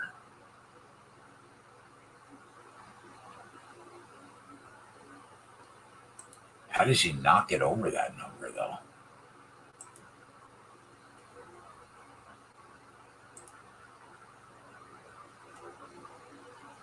I'm sorry, I was looking at the Pacers number right now. What did you say the number for Hollywood is? He had 5 in the first half spread, mm-hmm. and his number is 6.5 minus 210. Yeah, there's no lead for them to set on. That's huge. Can you go to 7.5 and get even money? No, I'm trying. I don't see an outlet. I checked 4 books so far, and they all are hanging minus 210 on the 6.5. I mean, he's good for 2 catches probably in the second half, but who wants to lay 210? Yeah, I mean, they basically just don't want you to bet that prop. Yeah. Let me see. Yeah, Fearless everybody's at got 9 targets. Everybody's got it at 6.5 minus 210. I checked five books that I have money in right now, and they're all 6.5 minus 210. So do you think they get all from one originator? Because I know that like 5Dimes out. I don't use 5Dimes anymore, obviously, because they closed.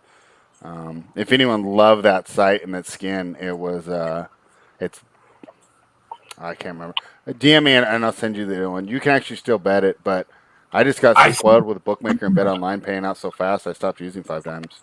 I mean, when you see like 6 or 7 books have the exact same number, Yeah. chances are they're using the same algorithm, right?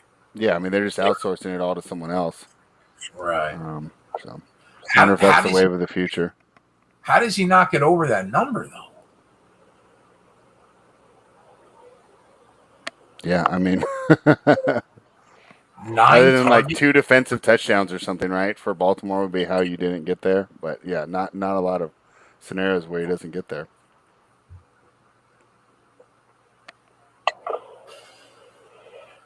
I'm not going to run to tell anybody to lay 210 on a player prop ever, but I would be stunned if he doesn't get there. Okay, spread.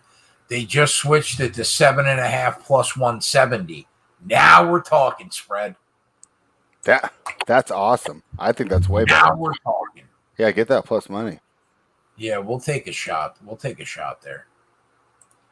We'll take a shot on 7.5 over 1.7 plus 170.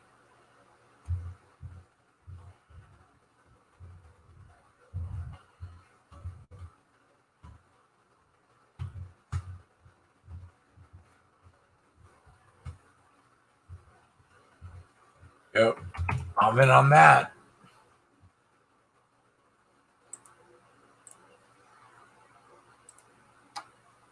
I'll shoot my shot.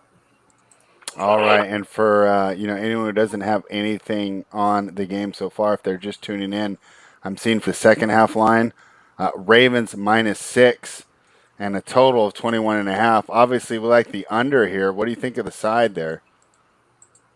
What's the line? -6 for the second half. Which basically puts the Ravens at what, minus a field goal for the game? Yeah. Yeah, I don't hate it. I don't think the Ravens are going to lose this game. Gun to my head. So yeah. Let me see what the Ravens money line is right now. they are substantially a better football team. In my I'm gonna go to Bovada. I don't know why. Like, bookmaker will only let you bet second half. Sometimes I just like to look at the full game number. I don't like calculating the whole time. All right, so what do they have for me? So they have the Ravens at -185, still down by 3 live. So not ready to get involved there, but I'm going to keep an eye on that one.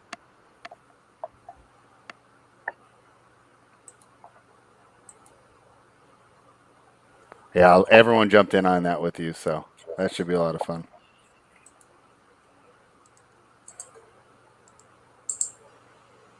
See if Bovada will give me that. Actually, Bovada put some players on there. Were you able to get it? Were you able to get it? I usually don't have player props, but I forgot at halftime Bovada will put some up. That's not bad, spread. He had 9 targets in the first half, five catches. No, the only one I have would be I could get his. Well, this is weird. So they get how many receiving yards will he have? Under 25 plus 110, 25 to 44 plus 235, 45 or more plus 290. That's all they're offering you? Yeah, I mean, I guess you could grab 25, do both bets, and then you got the plus 245 and the plus 190, and they kind of correlate just because he's a big player. Yeah, right. He's not going to get a couple 2-yard catches. Yeah. So DraftKings is hanging 7.5 plus 150, and Bet365 is hanging 7.5 plus 170. Mm-hmm. So I grabbed the plus 170. Anybody that has DK though can get the plus 150.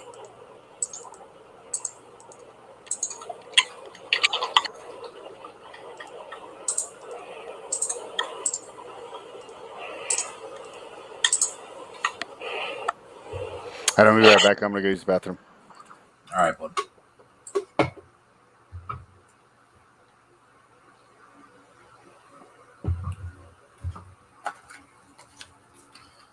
All right. I don't mind Mark Andrews over 4.5 at plus 115 either. He's got 2 catches. He's got 28 receiving yards. He needs 55. Marquise Brown has 30. He needs 58. I like that better. He can get 40 in a clip.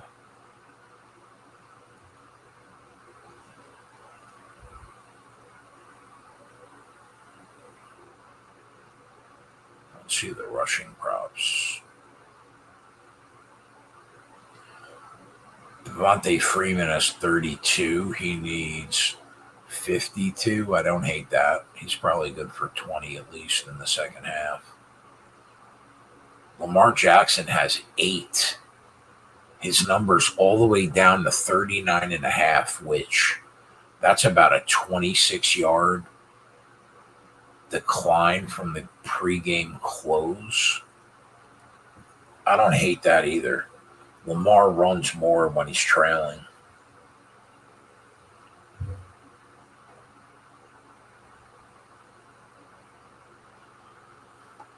Oh, God.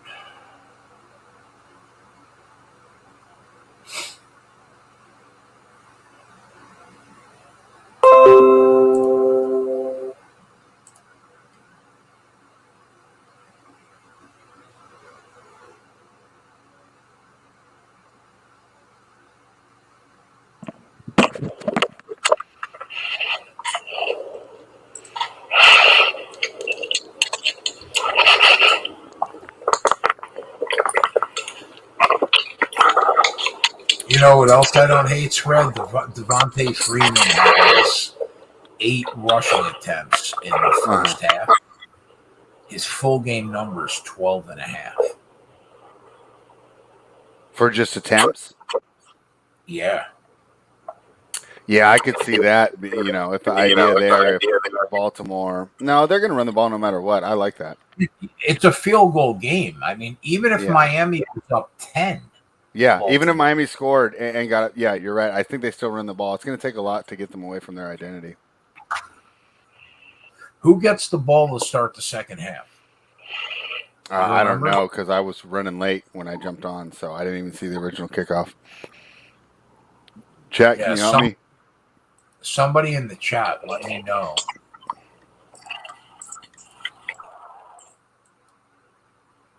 I might bet that too.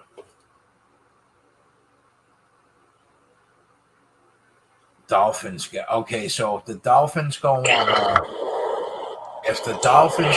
any kind of prolonged drive, that number probably drops. So maybe we wait to hit that.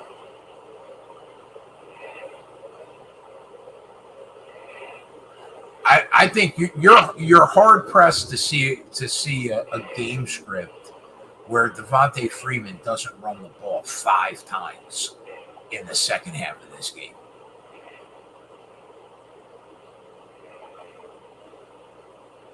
Yeah, I agree. So this is where you know more than me, though. Will you benefit by just waiting until the end of that drive and let some time go off the clock?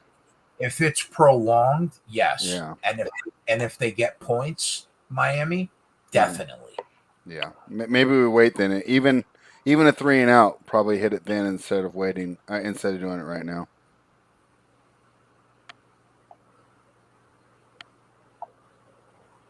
Yeah, I think you're right. I think because it's minus 150 too. But I think unless he gets hurt, there's no way he's not running the ball for 5 times in the second half. Mm-hmm.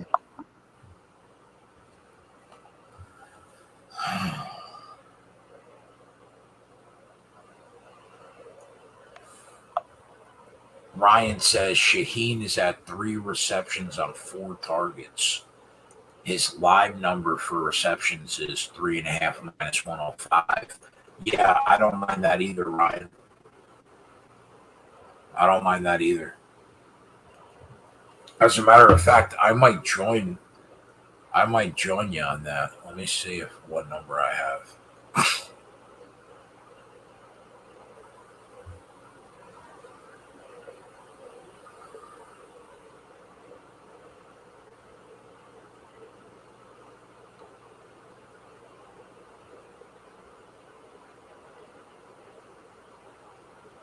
Ohio's not legal yet, Chris?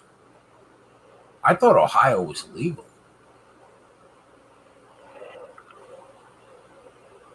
That's a question for spread, Bovada or bookmaker.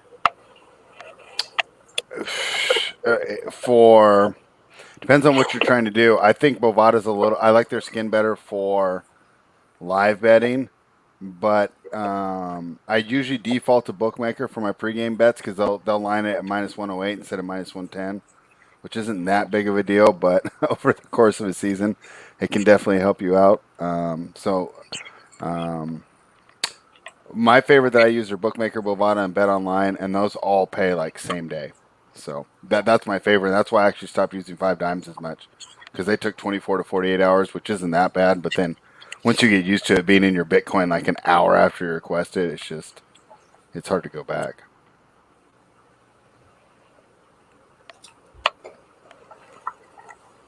I like that Shaheen play. I think that he's good for a catch in the second half. Brissett's been looking to him.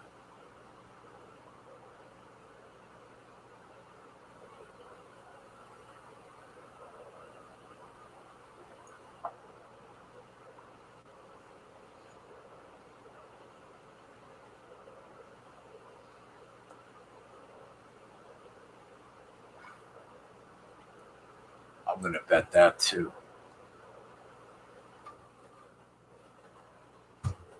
Did you make a DFS lineup for tonight for the NFL? No, but I did make one last night for the NBA. Oh, how'd that one turn out? It was the $88, and I turned 88 into 250. Oh, nice. Yeah.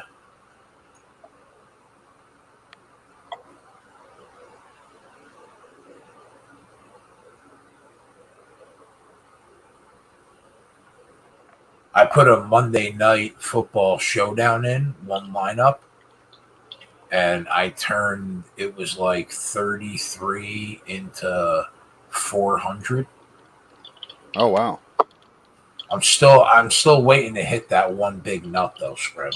Yeah, same here. I mean, it's kind of fun to just do it every day and just hope so.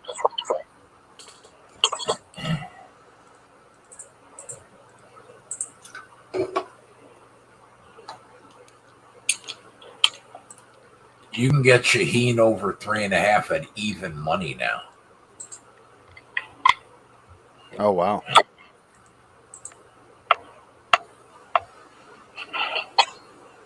Thank you, Cray. I appreciate that.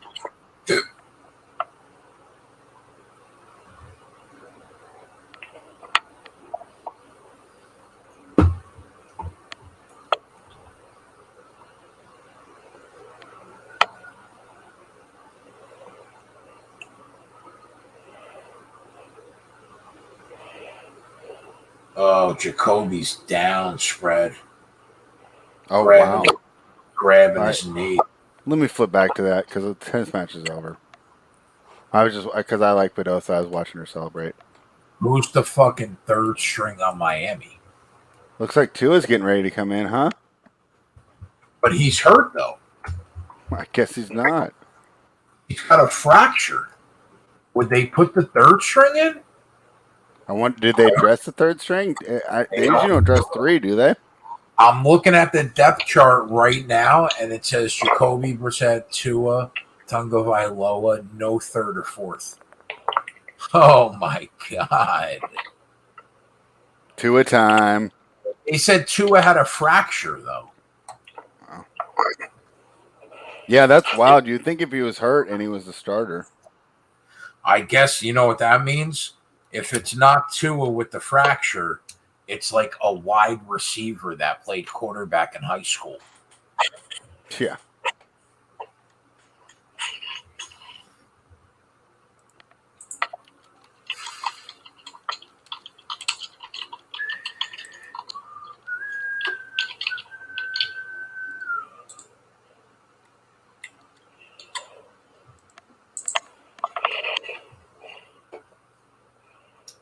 Tua knows all about playing hurt.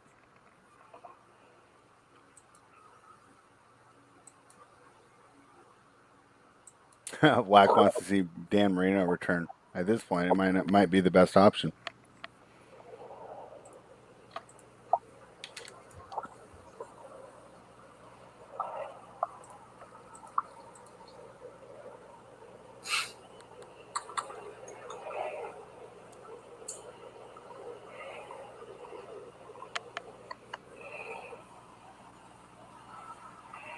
Otter says it's a great time to bet the Ravens.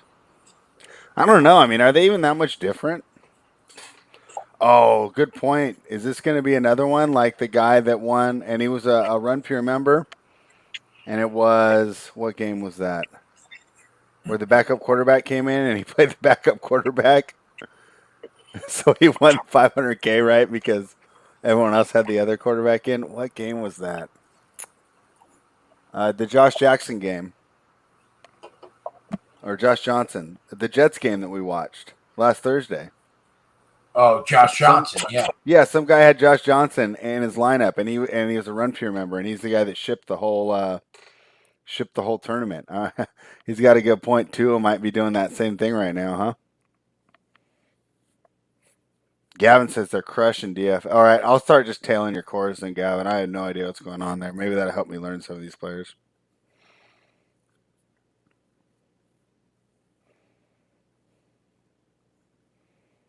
Yeah, Josh, I'm trying to decide to just keep it or jump back in on Utah. Let me pull up that number right now for the Utah game.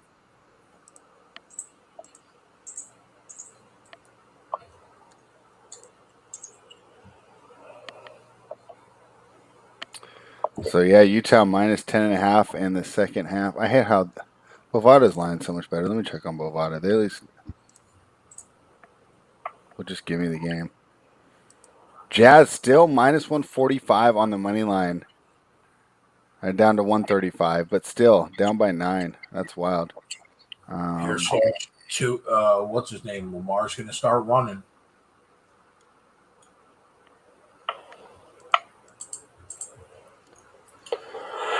I mean, if that money line gets down to even, wouldn't be the worst middle, but I'm pretty happy there. Yeah, YGJ said they really don't want us to arb that. That 39 yards is going to be a fucking gimme by the end of this game. Yeah.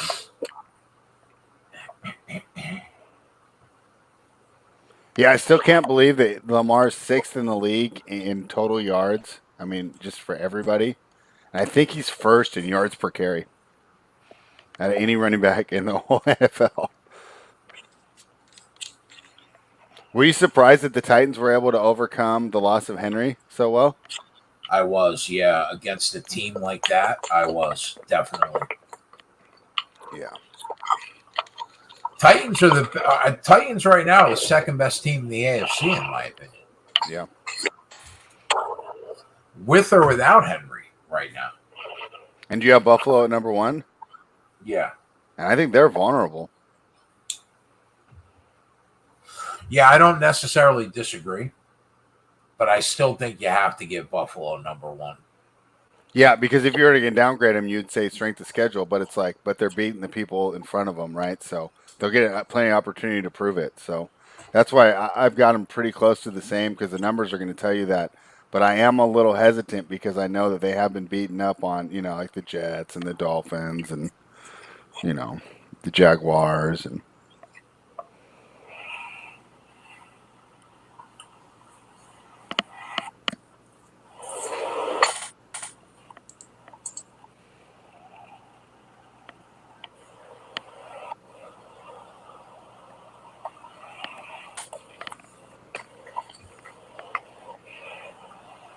Wow, that wasn't a good throw. Punt was your lucky that ball. wasn't picked. Very lucky that wasn't picked.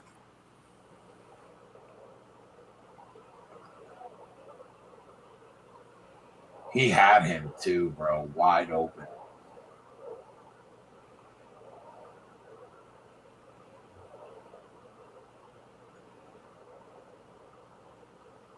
All he had to do was throw it in the corner of the end zone.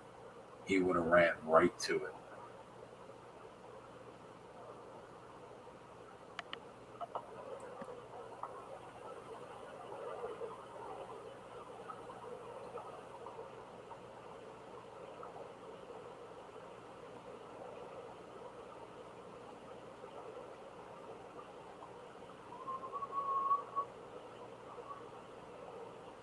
I don't know why Le'Veon Bell is still getting rushes in 2021.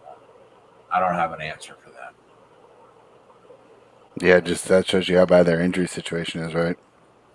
Yeah.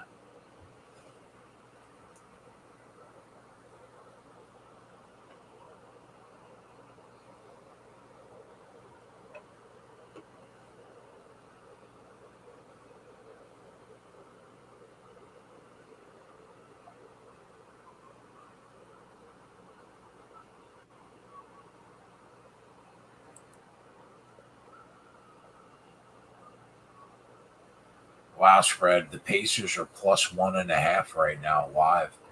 Do you think Utah comes back and beats them? Yeah, I got a question in the Discord right now, and they is asking me, hey, if you if you had it, that's a pretty nice middle there, right? To grab Utah money line right now if you already had the plus 11 and you're feeling good. This Pacers team, first of all, is on a back-to-back, has struggled in the second half even when they're not on a back-to-back, and it's the dreaded altitude back-to-back. So I would think that's a good way to get involved here, and you can grab Utah right now. And if you don't, I still think it's an EV play even if you're not sitting on the plus 11. Pacers have had problems in the second half, so will they be able to finish strong in a tough fatigue situation? It wouldn't be crazy if they did, just because they have a lot more. They've really got to turn things around quickly. But they've had problems in the second half, and I would definitely lean towards taking the Utah money line live right now. Is everybody healthy on Utah? Tonight, yes. Yeah, they're running everybody.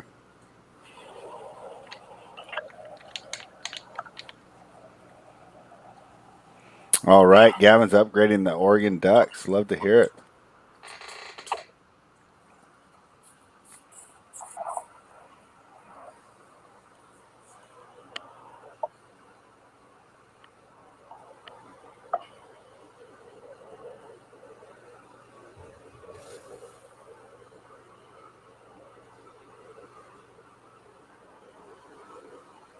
To a show.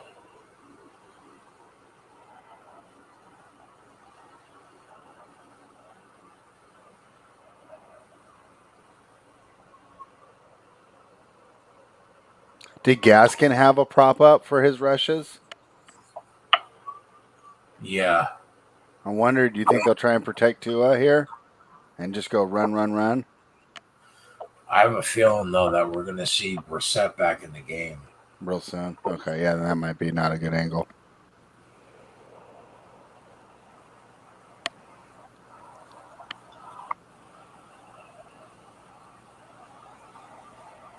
But, yeah, they do. It's off the board at 27.5.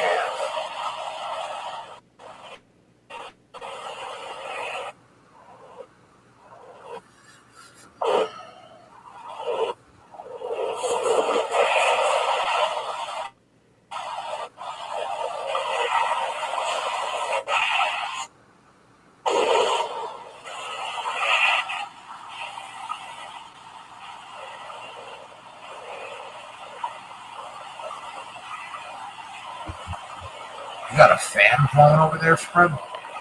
No, I don't think that's me. Let me mute. Yeah, it is. Where is that coming from? I don't know. It sounds like a tornado is outside your house. Yeah, I don't hear it know. that And way. I'm like, That was weird. If it comes back, I'll hop out and hop back in because there's no noise in my house right now at all. Yeah, it sounds okay.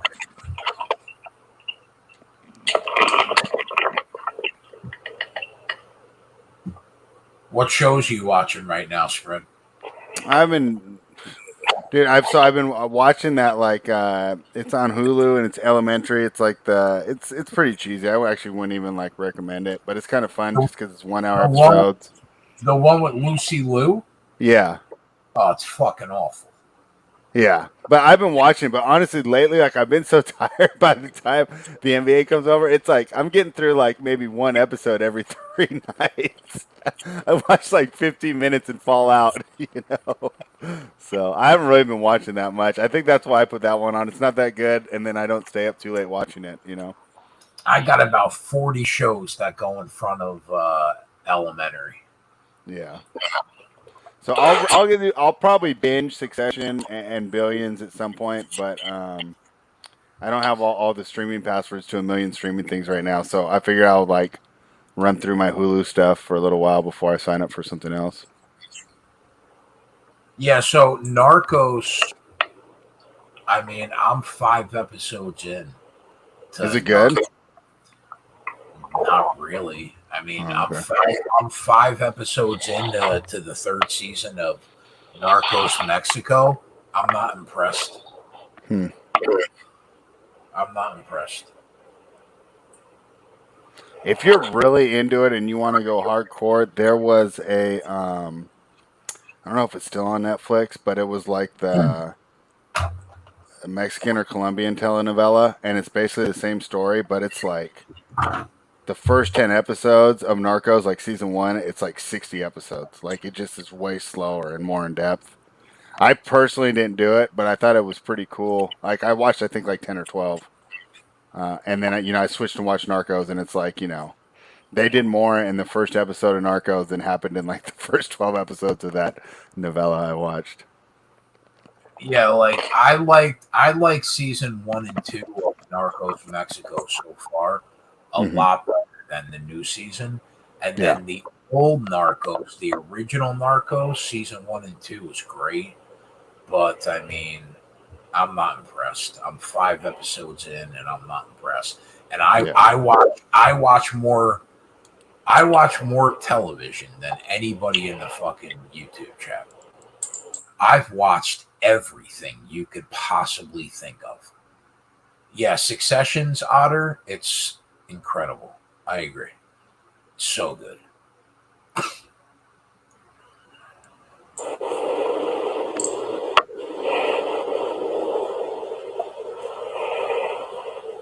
Hefe likes Yellowstone. Have you seen that one? I've never seen it. Yellowstone is fucking epic. Is it good? What's it on? I want to say Paramount, maybe. Okay, I don't have that one either. Spread. I got passwords to any fucking streaming service you ever want to watch in your whole life. All you have to do is ask, my friend. Okay, I'll let you know. I literally pay $150 a month probably in streaming services.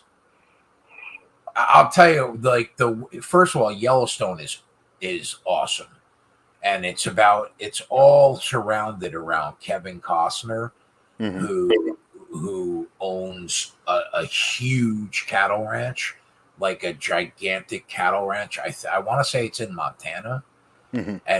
And he's got kids that are trying to undercut him. He's got competitors trying to come in and buy the land. And the last episode of last season was fucking crazy. They left, like, the last time that we saw anything, they left Kevin Costner like shot on the side of the road. So the new season is going to be. The new season's going to be incredible. Now, Spread, are you a big Dexter guy? Because the new season, the Dexter came back after 10 years. Is it good? So, like I said, I don't have it. There's only one. I've heard good things about it. I have not watched the first episode. I think it happened this past Sunday night. When I'm done tonight, I'm going to watch that first show. Okay, yeah, well, I'll definitely waiting for your review. From what I've seen, though, I've only seen good things about it, which is pretty cool from how that ended. Yeah. So I'll watch that first episode tonight. I was a big Dexter guy.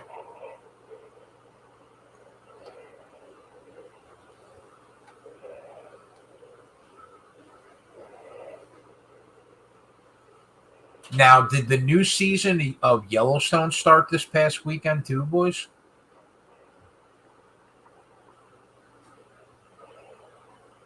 Imagine, did Gavin say I can't start Yellowstone until I finish Narcos and the most recent Ozarks? You Oh, mean well, the I one got Peacock. I can check it out then. the one that came out 14 months ago? That season of Ozark? I mean, in what fucking world are you waiting 14 months to watch the third season of Ozark? I watched it the night it came out. I binged it. This fucking guy. Ozark.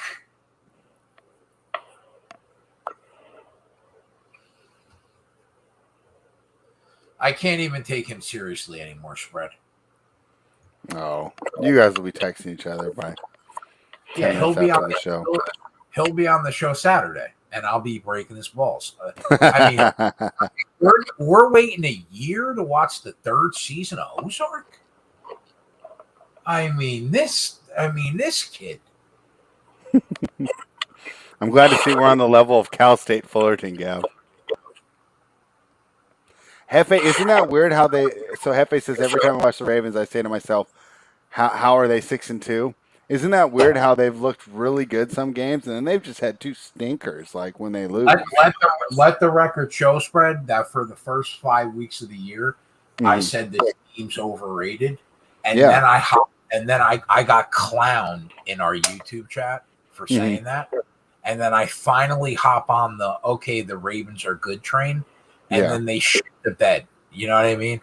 That's what the Bengals did to me. It knocked me out of Survivor. I was fading them every week, and then finally I said, okay, they're good. I don't need to lay the points with them, but I'll just take them in Survivor to beat the Jets. Wow. That one knocked me out. Yeah, well, believe me, bro, I lost $2,000 on that Jets game, so I feel your pain. I still can't believe that. I mean, but we shouldn't be struggling with a 2-7 Miami team right now. This says that like Thursday night primetime, like weirdness all over it, like short week, home team, keeps it close. And Baltimore probably pulls it out in the end because it seems like the better team does, but The one good thing we got going for us is we're sitting on under 33. I know. I haven't said anything about it because I didn't want to jinx it, but I'm like, keep this clock running, buddies. I'm fine. Like if the Ravens lose, I'm not invested in that side, right? I'm on this under with you, so, and I took AJ's play too. So I mean, total sitting at 26 right now. We're in good shape. Yeah.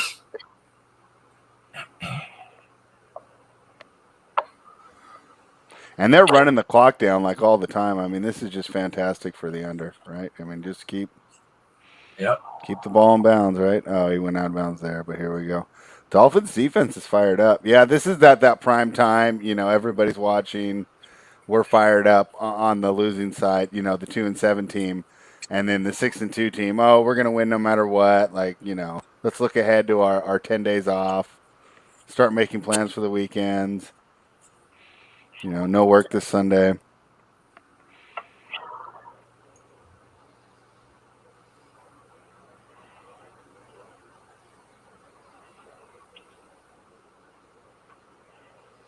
Oh, Spread, you know what movie I'm looking forward to, actually? Which is right up your alley? King Richard.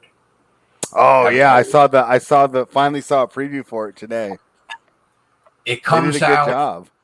It comes out in the theaters and also on HBO Max this Friday. I think that's going to be good. I have HBO Max. Yeah. So if you want to, I'll send you the password if you want to watch that. I'm looking forward to Will Smith being Serena and Venus's dad. Yeah, I saw the preview. It looked pretty good. The way he did it. Yeah.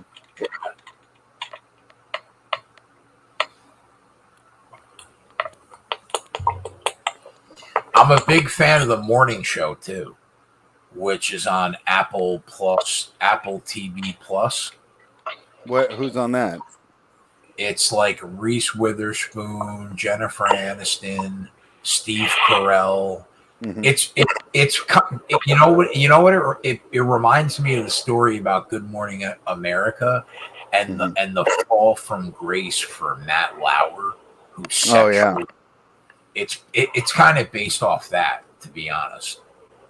But it's it's not an actual morning show. It's a. I thought you were watching it every morning, like Good Morning America or something. It's a television show, a drama show about a morning show that is basically molded after Good Morning America. Okay, that would be good. Steve Carell plays like the Matt Lauer character.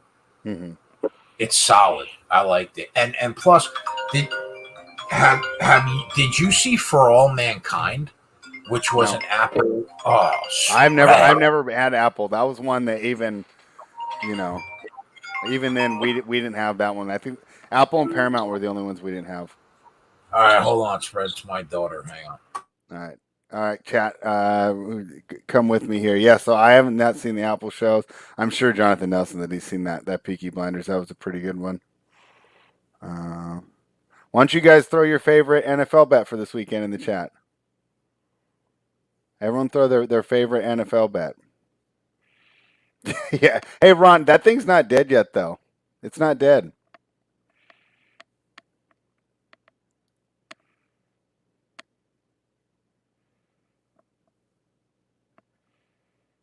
All right.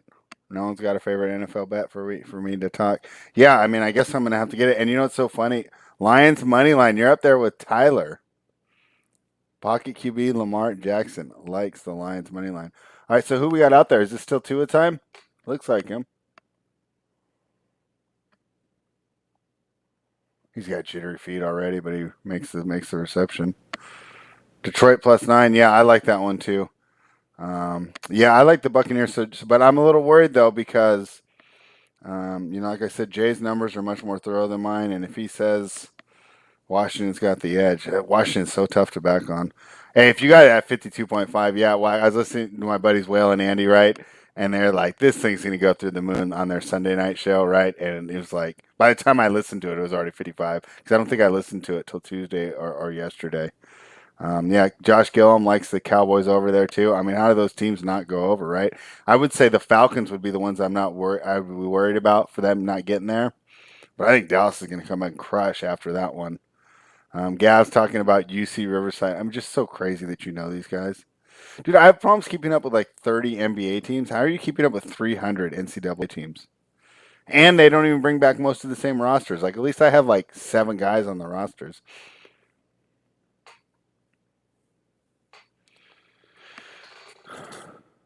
Wait, I don't know. I thought it was happening in the football. I looked up. I said, something happened in the football game. Gavin, you're messing with me. No, I think you're the only one watching UC Riverside. And my guess is you're not even watching it like on cable, right? You're streaming it on like, I don't even know, like, what conference is that? What is UC Riverside's conference, Gavin? I should know that. I've been on the campus. I just don't know. A 60-footer? All right. Hopefully I'll see that highlight here pretty soon. Pac-12 network. There we go. Okay. I have that. Hawaii +3. All right. Gavin, I'm sorry to switch sports on you, but I know you do the college football too, right? ASU quarterback. I have a buddy who thinks that he's a really good prospect. I'd like to hear some thoughts on that. Jonathan Nelson likes the Browns +2.5. Waiting to see if it gets to 3. It'll get to 3 if Chubb's out, but do you want to play it if Chubb's still out? Jonathan Nelson, would you still play that Browns +3 with no Chubb? Are you on Team Holden, that Dearness Johnson gets it done? Or are you on team spread where you say Chubb's the heart and soul of that team? Hefe took the San Francisco team total over 81. Henry, you know what? I'm waiting for this Indiana team to get tired, and it doesn't seem like they're getting tired, right? I mean, at plus 180, if you're already in on the other side, I don't hate it. I also don't mind staying off.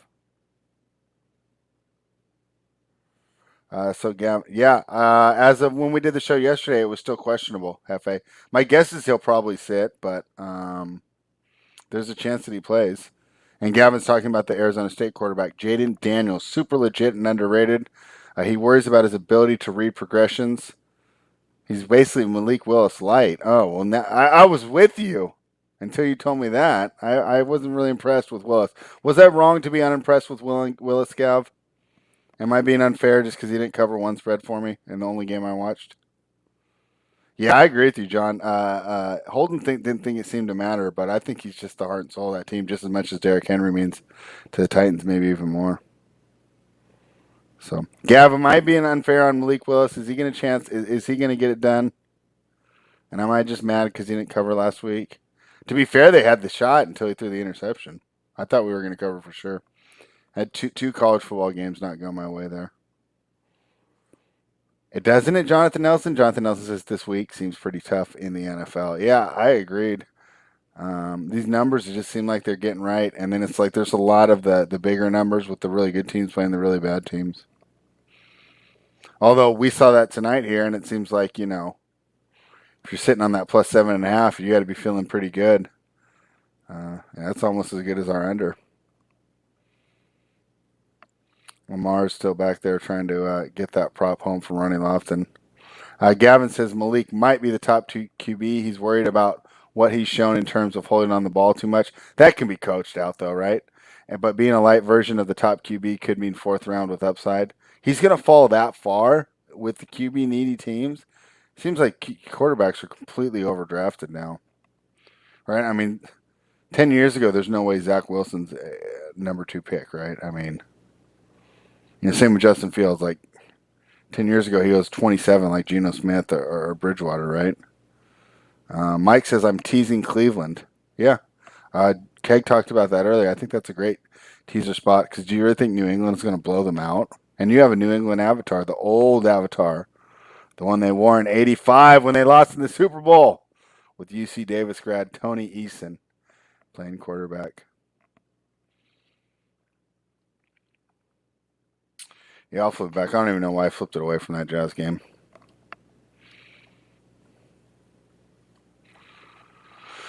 Lamar is that going to be counter reception? Looks like it. Big Mark Andrews getting it done. He says nobody is drafting Daniels as a starting QB. They're taking him as a project that could be a legit dual threat at the next level if things go sideways for starting QB. Is he better than that PJ Walker guy? Do you think he'll be better than the guy that's on the Cardinals backup right now? Oh, speaking of that, or Panthers, speaking of that, did you see that they're talking to Cam? Wouldn't that be wild if Cam went back to the Panthers? Pete Perez Clippers -5. Yeah, I loved it early at 5. I think it's a little tougher to bet, but I still like that side more. Miami, that was a tough game for them. They looked pretty tired there towards the end, and of course, no Jimmy Butler. Wait, he did? It's for sure? Okay, so I read the rumor today. I didn't know that he actually signed. So is he going to start? Is he going to start this week? Or is he just... I mean, boy, how bad was Dalton, man? Gavin says Daniels needs some seasoning before being taken seriously at the next level. Yeah, I've enjoyed watching him. I actually spent some time at Arizona State, Gav. How many years ago would that be now? I mean, I'm old, close to 30 years ago. I was back there when Jake Plummer was there. Yeah, that'd be interesting to see what Cam does in that offense. If he comes in and they reel off like 3 or 4 wins in a row, the whole NFL, it just can you imagine how everyone would react to that? I'd actually be rooting for him just for the just to hear everyone have to eat their words. Sean B, what are we putting on the board?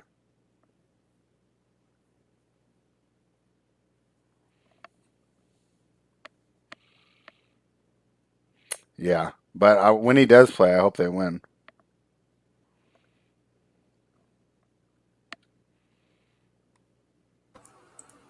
All right, Spread, I'm back. So I didn't know this. So I was just talking with the chat, and I was talking about the rumor of Cam. They informed me he actually did sign today, and he's going to be part of the Panthers. What do you think of that? I think I'd probably rather have him out there than Sam Darnold, no? Yeah, I think so too. I'd say, wouldn't it be wild if he railed off like 3 wins in a row, and then the whole, all the NFL media would just go wild. Oh, they took it back. That's what you're upset about. Yeah, Sean, I think that was a bad call too. See if Lamar can get it done here.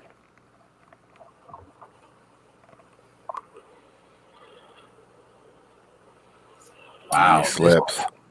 He can't get out of his own way right now.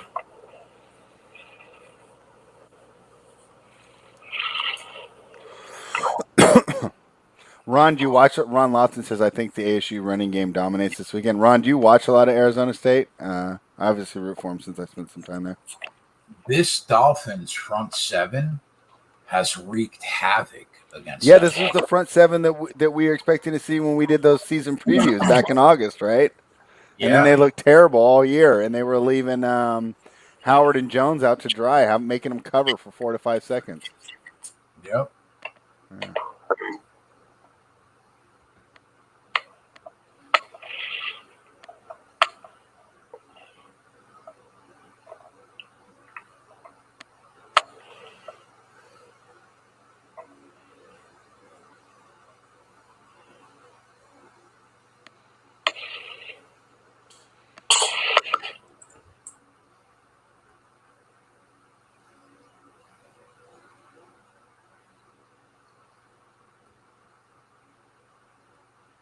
I should have bet they are under 33 for more money.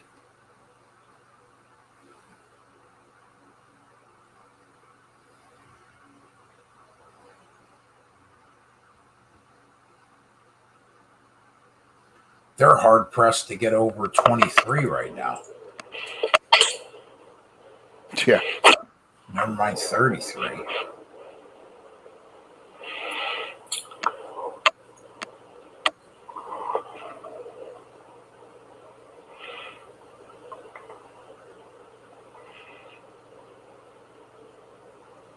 Is it? These guys seem like they're slipping all the time. Did they get some rain there today? I'm not sure. I mean, Lamar just slipped. Gaskin could have got even farther there. He slipped. I think that was Gaskin. Yeah, they just threw it a little back and forth. Goes to make the cut, and you see how frustrated he is.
How are we looking in the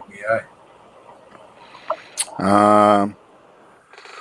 Pacers are up by 6 right now, and let's see. I think the Clippers game finally tipped.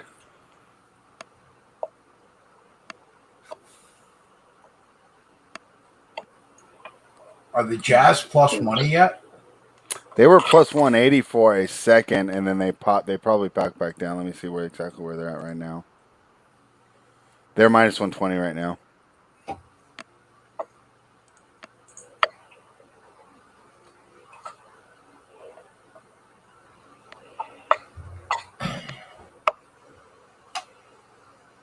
This is a good throw by Tua there, huh?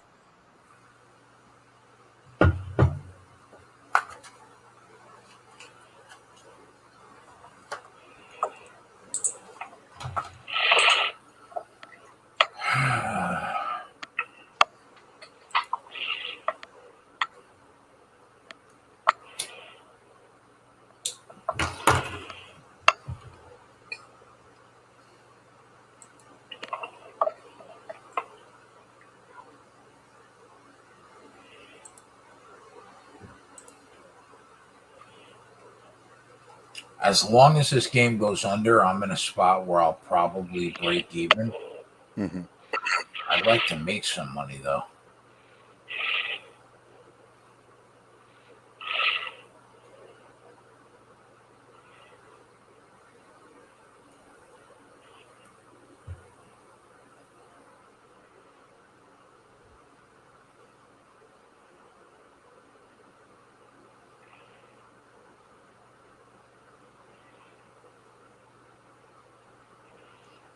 You didn't get to break even.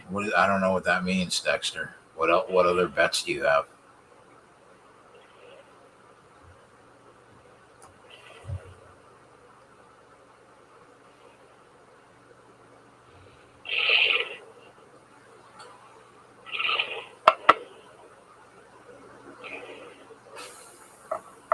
No way. Lamar Jackson says, I think they're going to wait. Score 3 TDs in the fourth quarter. Wow. Based on what?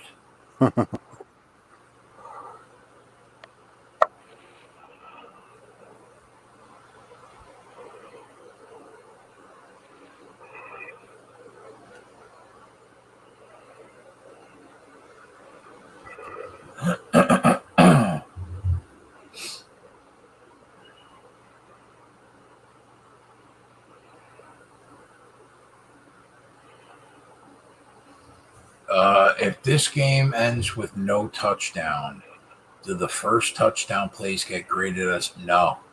Because there's an option for no touchdowns. Yeah. So they will be graded as a loss.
Yes. Yeah, Gav, someone sent it to me. I saw it just on Twitter right now. The 60-foot game winner from UC Riverside.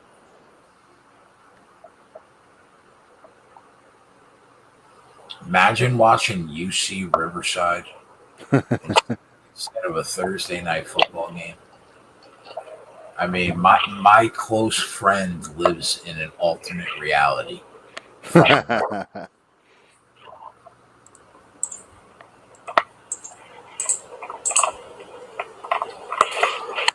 But you know what? That's why I tail in the college basketball spread. Because, yeah, they're busy watching it all. Watching 60-foot winners by UC Riverside. Yeah. Well, I'm trying to find angles in an NFL game. That's why he's my guy that I tail. Oh, that's first and goal at the 1. Almost scored that with Jalen. I don't like that call. I'm like, what are they supposed to do? Let me watch the replay. Real time, I didn't like the call. I don't think I like the call in slow motion either, Fred. Yeah, I think it's the arms wrapped got him, but I mean, that's not even catchable. Come on, bro. yeah, I mean it's like those Carson Wentz throws where he just underthrows everybody. That's a horrific call. Yeah, That's not even a catchable pass. yeah. That's a horrific call. Give me a play action to Gesicki here. No. Could we get a play action spread to Gesicki right now? Yeah. At 14-1 spread? Why not us, spread? After that first down play, I think I'd be inclined to try and get the tight end involved too. Why not us, spread? Riddle me that man.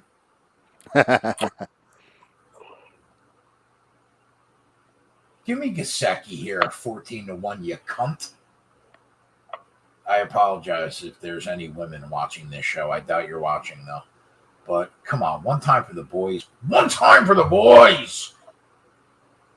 Oh, my God, Fred, he looked for him! He looked for him!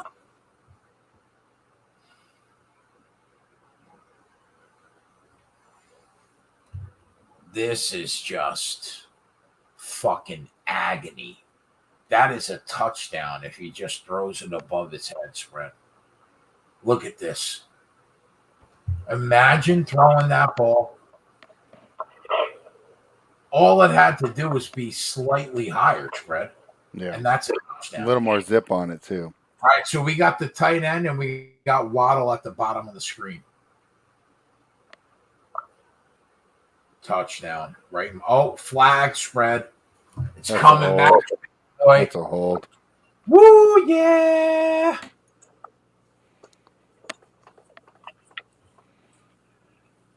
Seems like every time there's one of those like real like 50-50 pass interference calls, you get a holding call the very next drive. I mean the very next set of downs.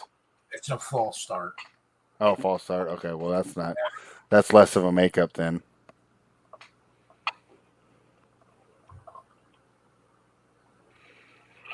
Probably better for us though having the two receivers, right? To get them back on the 6. Oh yeah, we got Gesicki in there and we got Waddle in there. We got 2 of the 4 receivers in there. We got 2 of the 4 spread. Why is there a flag? I mean, if Tua could just make a pass, if he could just complete a pass, we would have scored this prop 3 times already. The NFL is just so over officiated now. I mean, it's just ridiculous.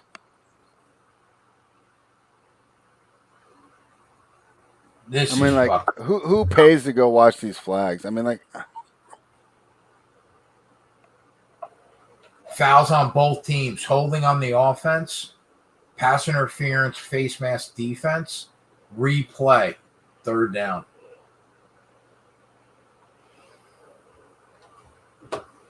Ron Lawson saying, spread, do you see the Suns trading Ayton? Being a Suns fan, I wouldn't mind it. I don't see him ever developing that short shot and true big man, which doesn't mean much nowadays. I would say it too, because if they're not going to re-sign him now, if they didn't extend him, right, I doubt they're going to re-sign him next year. The only thing is you're giving up on this year, and you have that window with Paul. So, Spread, we're sitting at 50-50 right now. Yeah. As long as Tua does, I mean, what are we doing?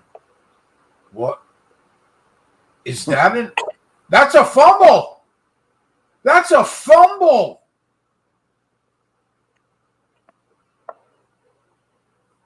Was that a lineman that caught the ball?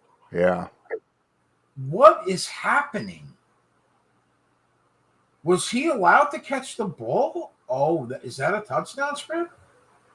I'm just seeing it now. Yeah, it's a touchdown. Oh my God. What? I mean, there was no option for big boy linemen. Yeah, it seems like it crossed the plane and then the ground caused the fumble. But like you can't even bet on that lineman, right? It's the field, isn't it?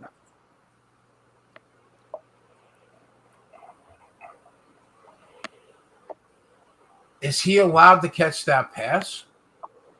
I don't think he's They're all eligible. saying in the chat not eligible. Obviously, I don't have the sound on, but I 68's usually a guard, right? I mean, don't it's think not even like a Cody tackle. Yeah. illegal A pass. tackle can report, but I don't even think a guard can ever even report as an eligible receiver. Only a tackle can. We're spread. Moral of the story: we're doing third down again, boys. That's it. We're doing it. We're gonna be doing this third down till the We're UFC kicks doing off on it Saturday again. morning. Look at this big boy screen pass. You can't screen to the guard. I mean, what? Yeah, I didn't see a tip, guys. No, there was no tip. Yeah, Ron Lofton says that the guard can catch it off a tip. That's the Yeah, only situation. there was no. He threw it right at him. Yeah. And you know what? Fair play to the guard. He actually got the touchdown. Yeah, he's auditioning. He said, "Put me in a tight end." I mean, I can't. All right, so now they're on the 11 spread. So we got 2 of the 4 receivers here spread. If they get it in the end zone, we got a 50-50 shot here spread. They're going. I don't know what that was. That was a throw out of bounds. I don't even know what you call that play. Kick your field goal, you cunt. I don't like those. I don't like those fade routes. I'm surprised people still call them. I mean, it's like they rarely work. Brutal. He threw it to him when he was out of bounds, literally. Yeah, I mean, it's like the whole idea, and it just makes the defense's job so easier. When you run to the outside, now I can use the sideline as my second defender. Well, you know, let's design a play where he cuts down the middle. Maybe the idea was that he was supposed to draw the defender so the middle would be open, but then Tua made the wrong read because you threw it to your decoy. Is this going to be like a 10-9 final? Yeah, probably, right? Can you still bet the under 23.5 here? I kind of love the under 23.5. What do they have, 12? They need 10 points to beat you. It doesn't look like anybody's getting into the end zone this game. Yeah, I got it under 22. If you got that extra half, I would take it.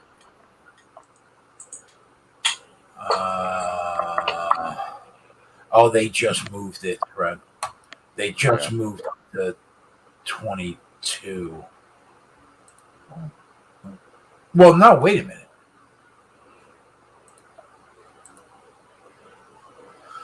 Now it's closed again. Let's say they get another 10 points in this game. Let's be generous and say they get another 10, right? That puts them at 22. Yeah, that's why I said if you have that half, I would take it. They put it even at 22 on my book, and they've juiced it to the under. So it's under 22 minus 133 right now, which I think is about fair because then at a 10 point, you push. So DK's hanging 23.5, but it looks like it's not bettable. I swear to God, I'll go under 23.5 again.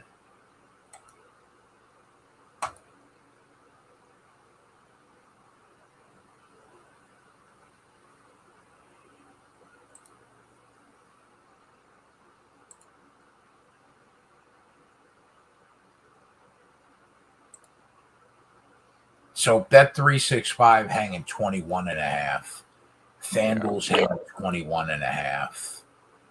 And DK is hanging 22 even. Which at least you would push on 10. You know what I mean? Yeah.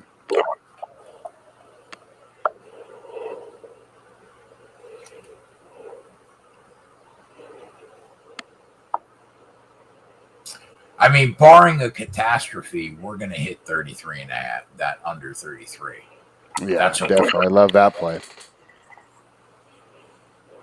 I would like to hit the Hollywood Brown reception prop, but He hasn't even got a target, I don't think, in the second half. He had the one that was the bad throw that was broken up, not by Jones or Howard. It was Coleman, the third. I don't know how he got to work against the nickelback. That doesn't make sense, but that's how it worked.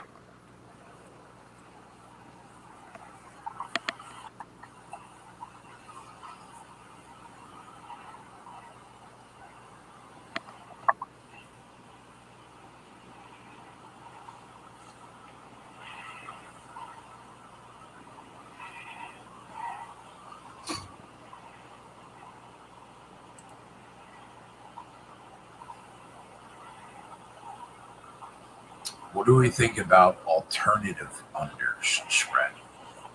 What do you have? Under 18.5 plus 290, which would mean nobody gets in the end zone. You can give up 2 field goals. Well, I mean, Baltimore's not kicking field goals at this point, right? Yeah. I mean, I guess on this drive, if they got down there right and there's still 10 minutes to go, you do. But after 6 to 5 minutes, the field goals go out the window. I don't mind under 18.5 plus 290 because that plus 290 though, I think you're good. If nobody gets in the end zone, that's a winner. You think you're going to see 3 field goals at the end of this 12 minutes? No, the only way you get in there is obviously the touchdown, which Baltimore has the potential. But gosh, they've done what 3 points in 47 minutes so far. Yeah, I might hit that under 18.5 plus 350. I might take a shot spread. Yeah, they didn't give me that alt option. Or you can go under 24.5 minus 190.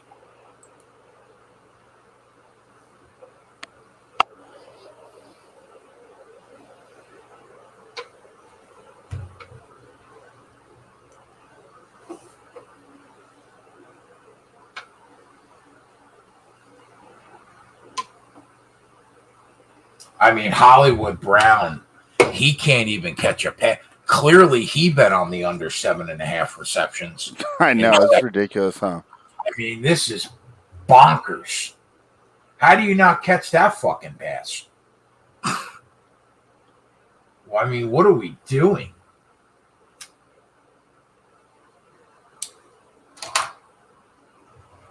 Imagine dropping that ball spread. Looked like he tried to lead him, and then I don't know how that happened. 11 targets, huh? If it hits your hands, it's got to be caught.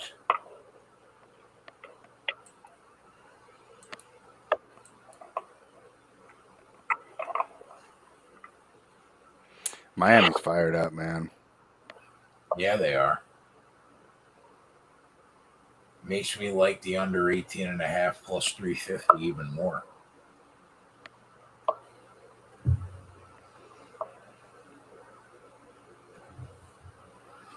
I don't know if I'm going to cash it, but I had to take a shot on it.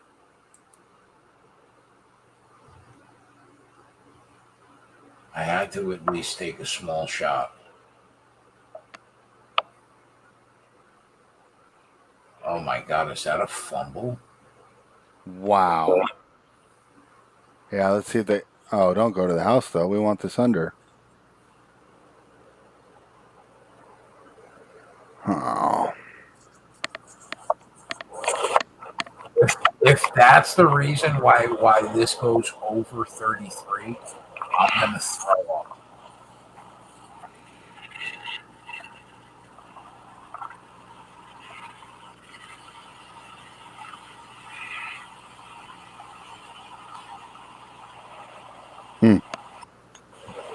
It's pretty close. I think it's hard to overturn. Right? Like whatever they called it on the field is just going to stand. Did he take 2 steps and make a football? It's like the second step is landing right when the ball comes out. 1, 2. Yeah, 2, and then he rips it out. I think it's going to stand.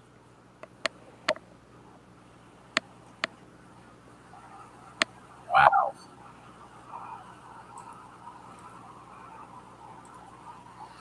That's pretty fucking brutal. Just stay under 33. Oh, wow. That's the first touchdown. Yeah, it's the field there.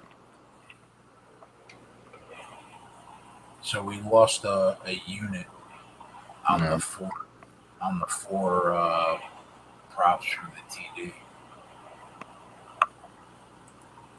The football move. Wow.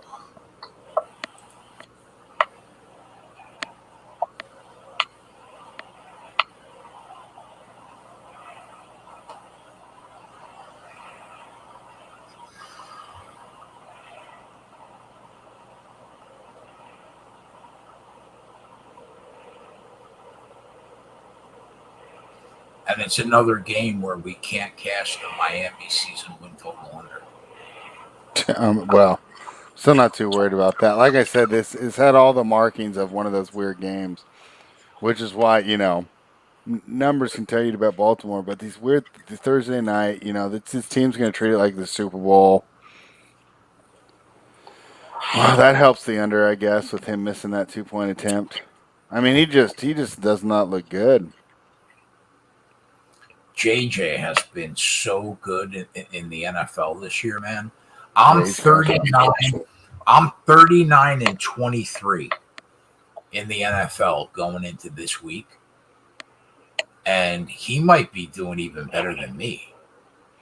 And like, it's hard to go 39 and 23. And he literally might even be more units than I am. He's had a great 8 weeks in the NFL. I mean, I'm still okay. I'm up 12 units, I think, last I checked. Mhm. But he's been crushing it.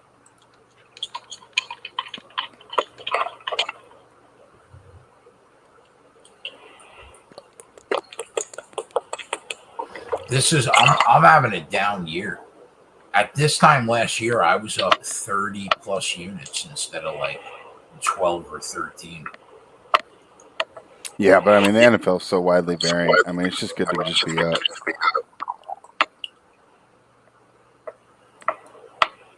Yeah, I guess. But I mean, I've had like 40 plus unit years the last 4 years in the NFL. No, we're not even halfway over yet. Yeah, that's true. I'm having a bad year at 39 and 23.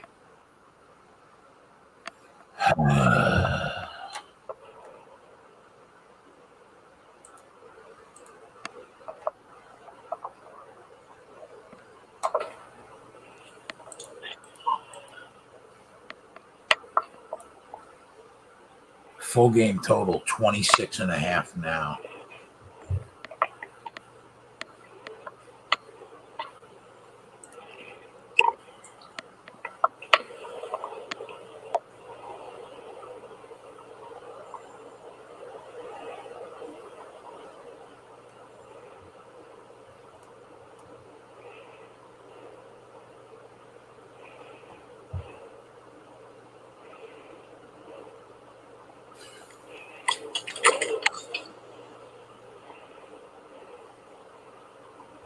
Can the Ravens pull the comeback? Have you seen anything to lead you believe that they can pull the comeback?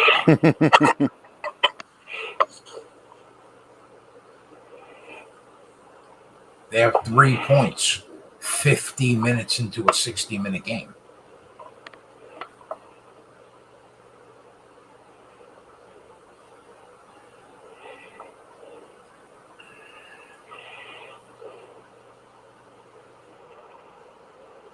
Yeah, Allie McCann is a part of the company now, Thai Fish. I don't know her credentials, but she's a part of the company. So we wish her the best.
Pacers are looking to win this gate to water, huh?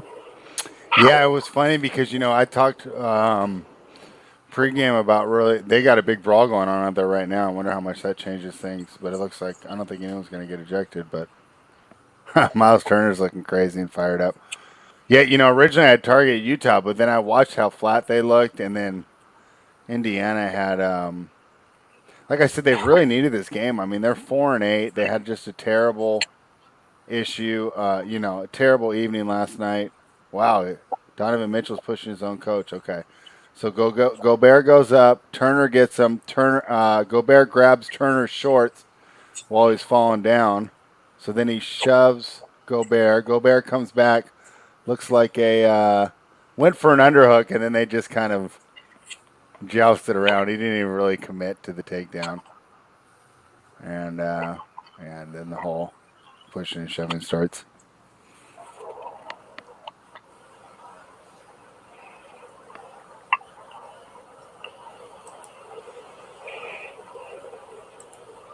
What live line do you see in that game right now, Spread?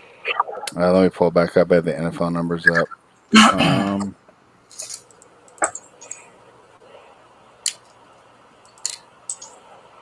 It's off the board. Well, let's see what they'll give me. Yeah, they took everything off the board at Bookmaker. Let me see if Bovada will give me a number. This can't be right.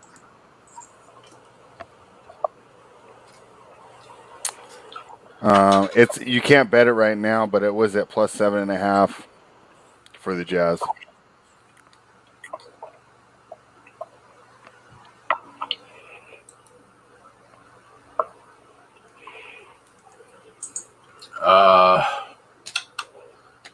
Boynton post plays in the Discord, Gav, not on the spreadsheet.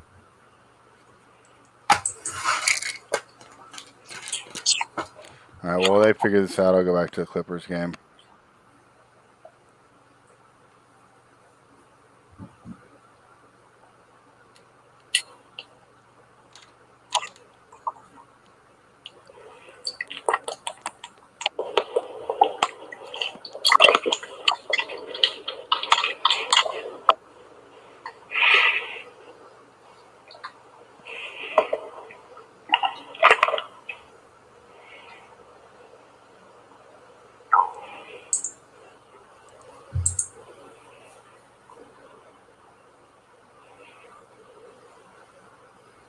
Clippers are at 15. That might be an interesting number to attack.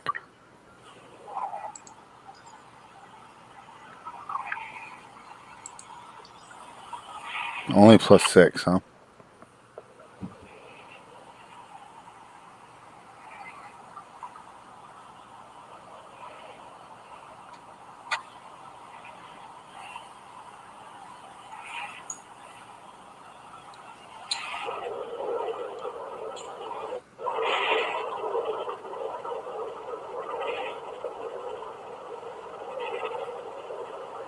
Nobody on Baltimore can even hold on to the ball.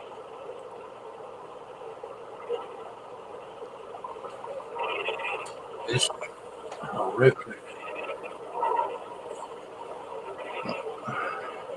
What was their other bad performance? They lost to the Raiders, and then what was the other game they laid to the egg?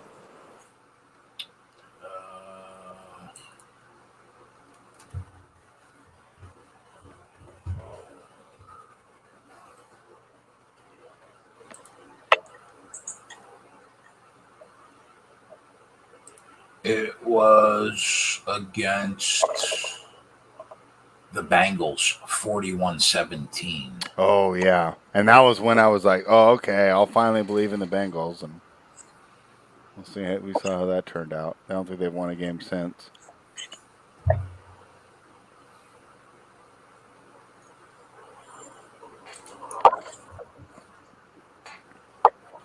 Yeah, Pocket QB says this is the worst I've seen them play. Yeah, I mean, what's worse, getting shut out, being held to 3 by the Dolphins or giving up 41 to Cincinnati? This.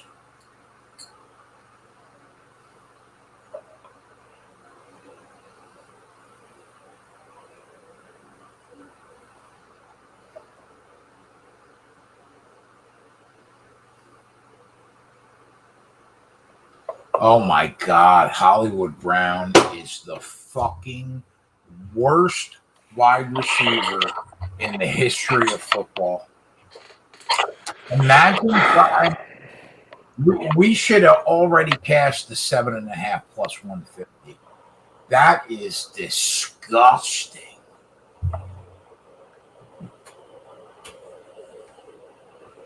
He is the worst to ever do it. And you know what? He did this against Cincinnati too. Now that I remember, he dropped like 3 touchdown passes, and then he came back and was making like incredible catches the next week. So I'm wondering if Imagine betting maybe you him. play him in DFS. Imagine betting him on an over reception prop. I mean, shame on me. This my daughter could have made that catch. Yeah, I mean, what?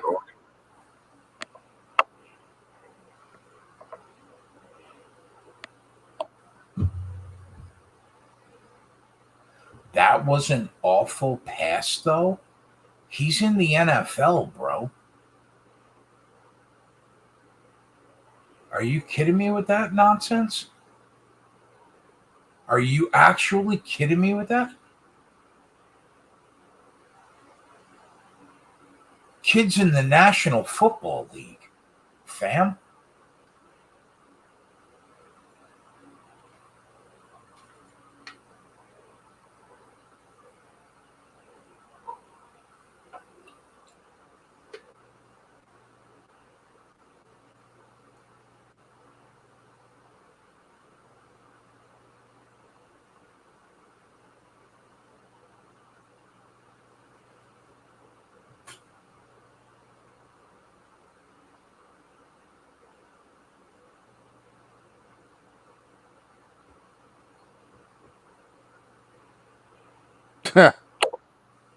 That's how you, wow. I was gonna say that's how you turn a game around, but then you don't get the recovery.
Four ejections there in the Pacers game. Gobert, Mitchell, Ingles, and Miles Turner all ejected. As much as I want to see this Clippers game, I got to see the end of this. See who's getting this run here.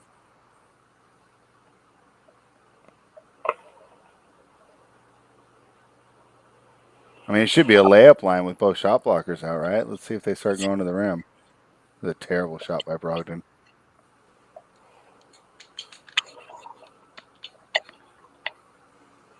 Yeah, pocket QB, I'd agree, man. This field looks slippery all night. Like nobody was able to make cuts.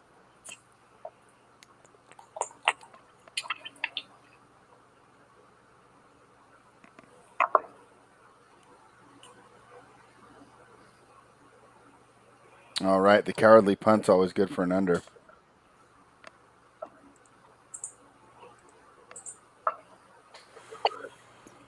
I guess with this score, it's the right call. I always just hate punting on your opponent's side of the field.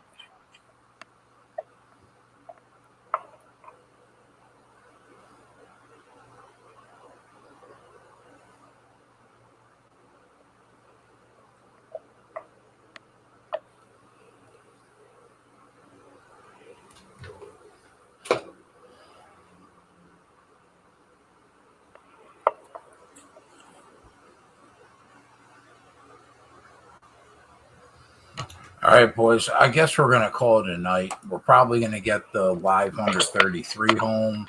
Yeah. Hollywood Brown is a loser. Touchdowns are a loser. And then Gavin gave the Villanova for tomorrow.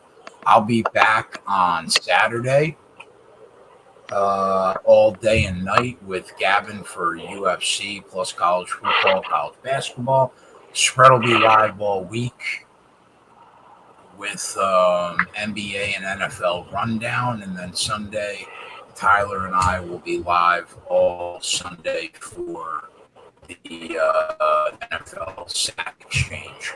Other than that, I hope your action runs pure. See you guys on Saturday. Spread will see you tomorrow. Later.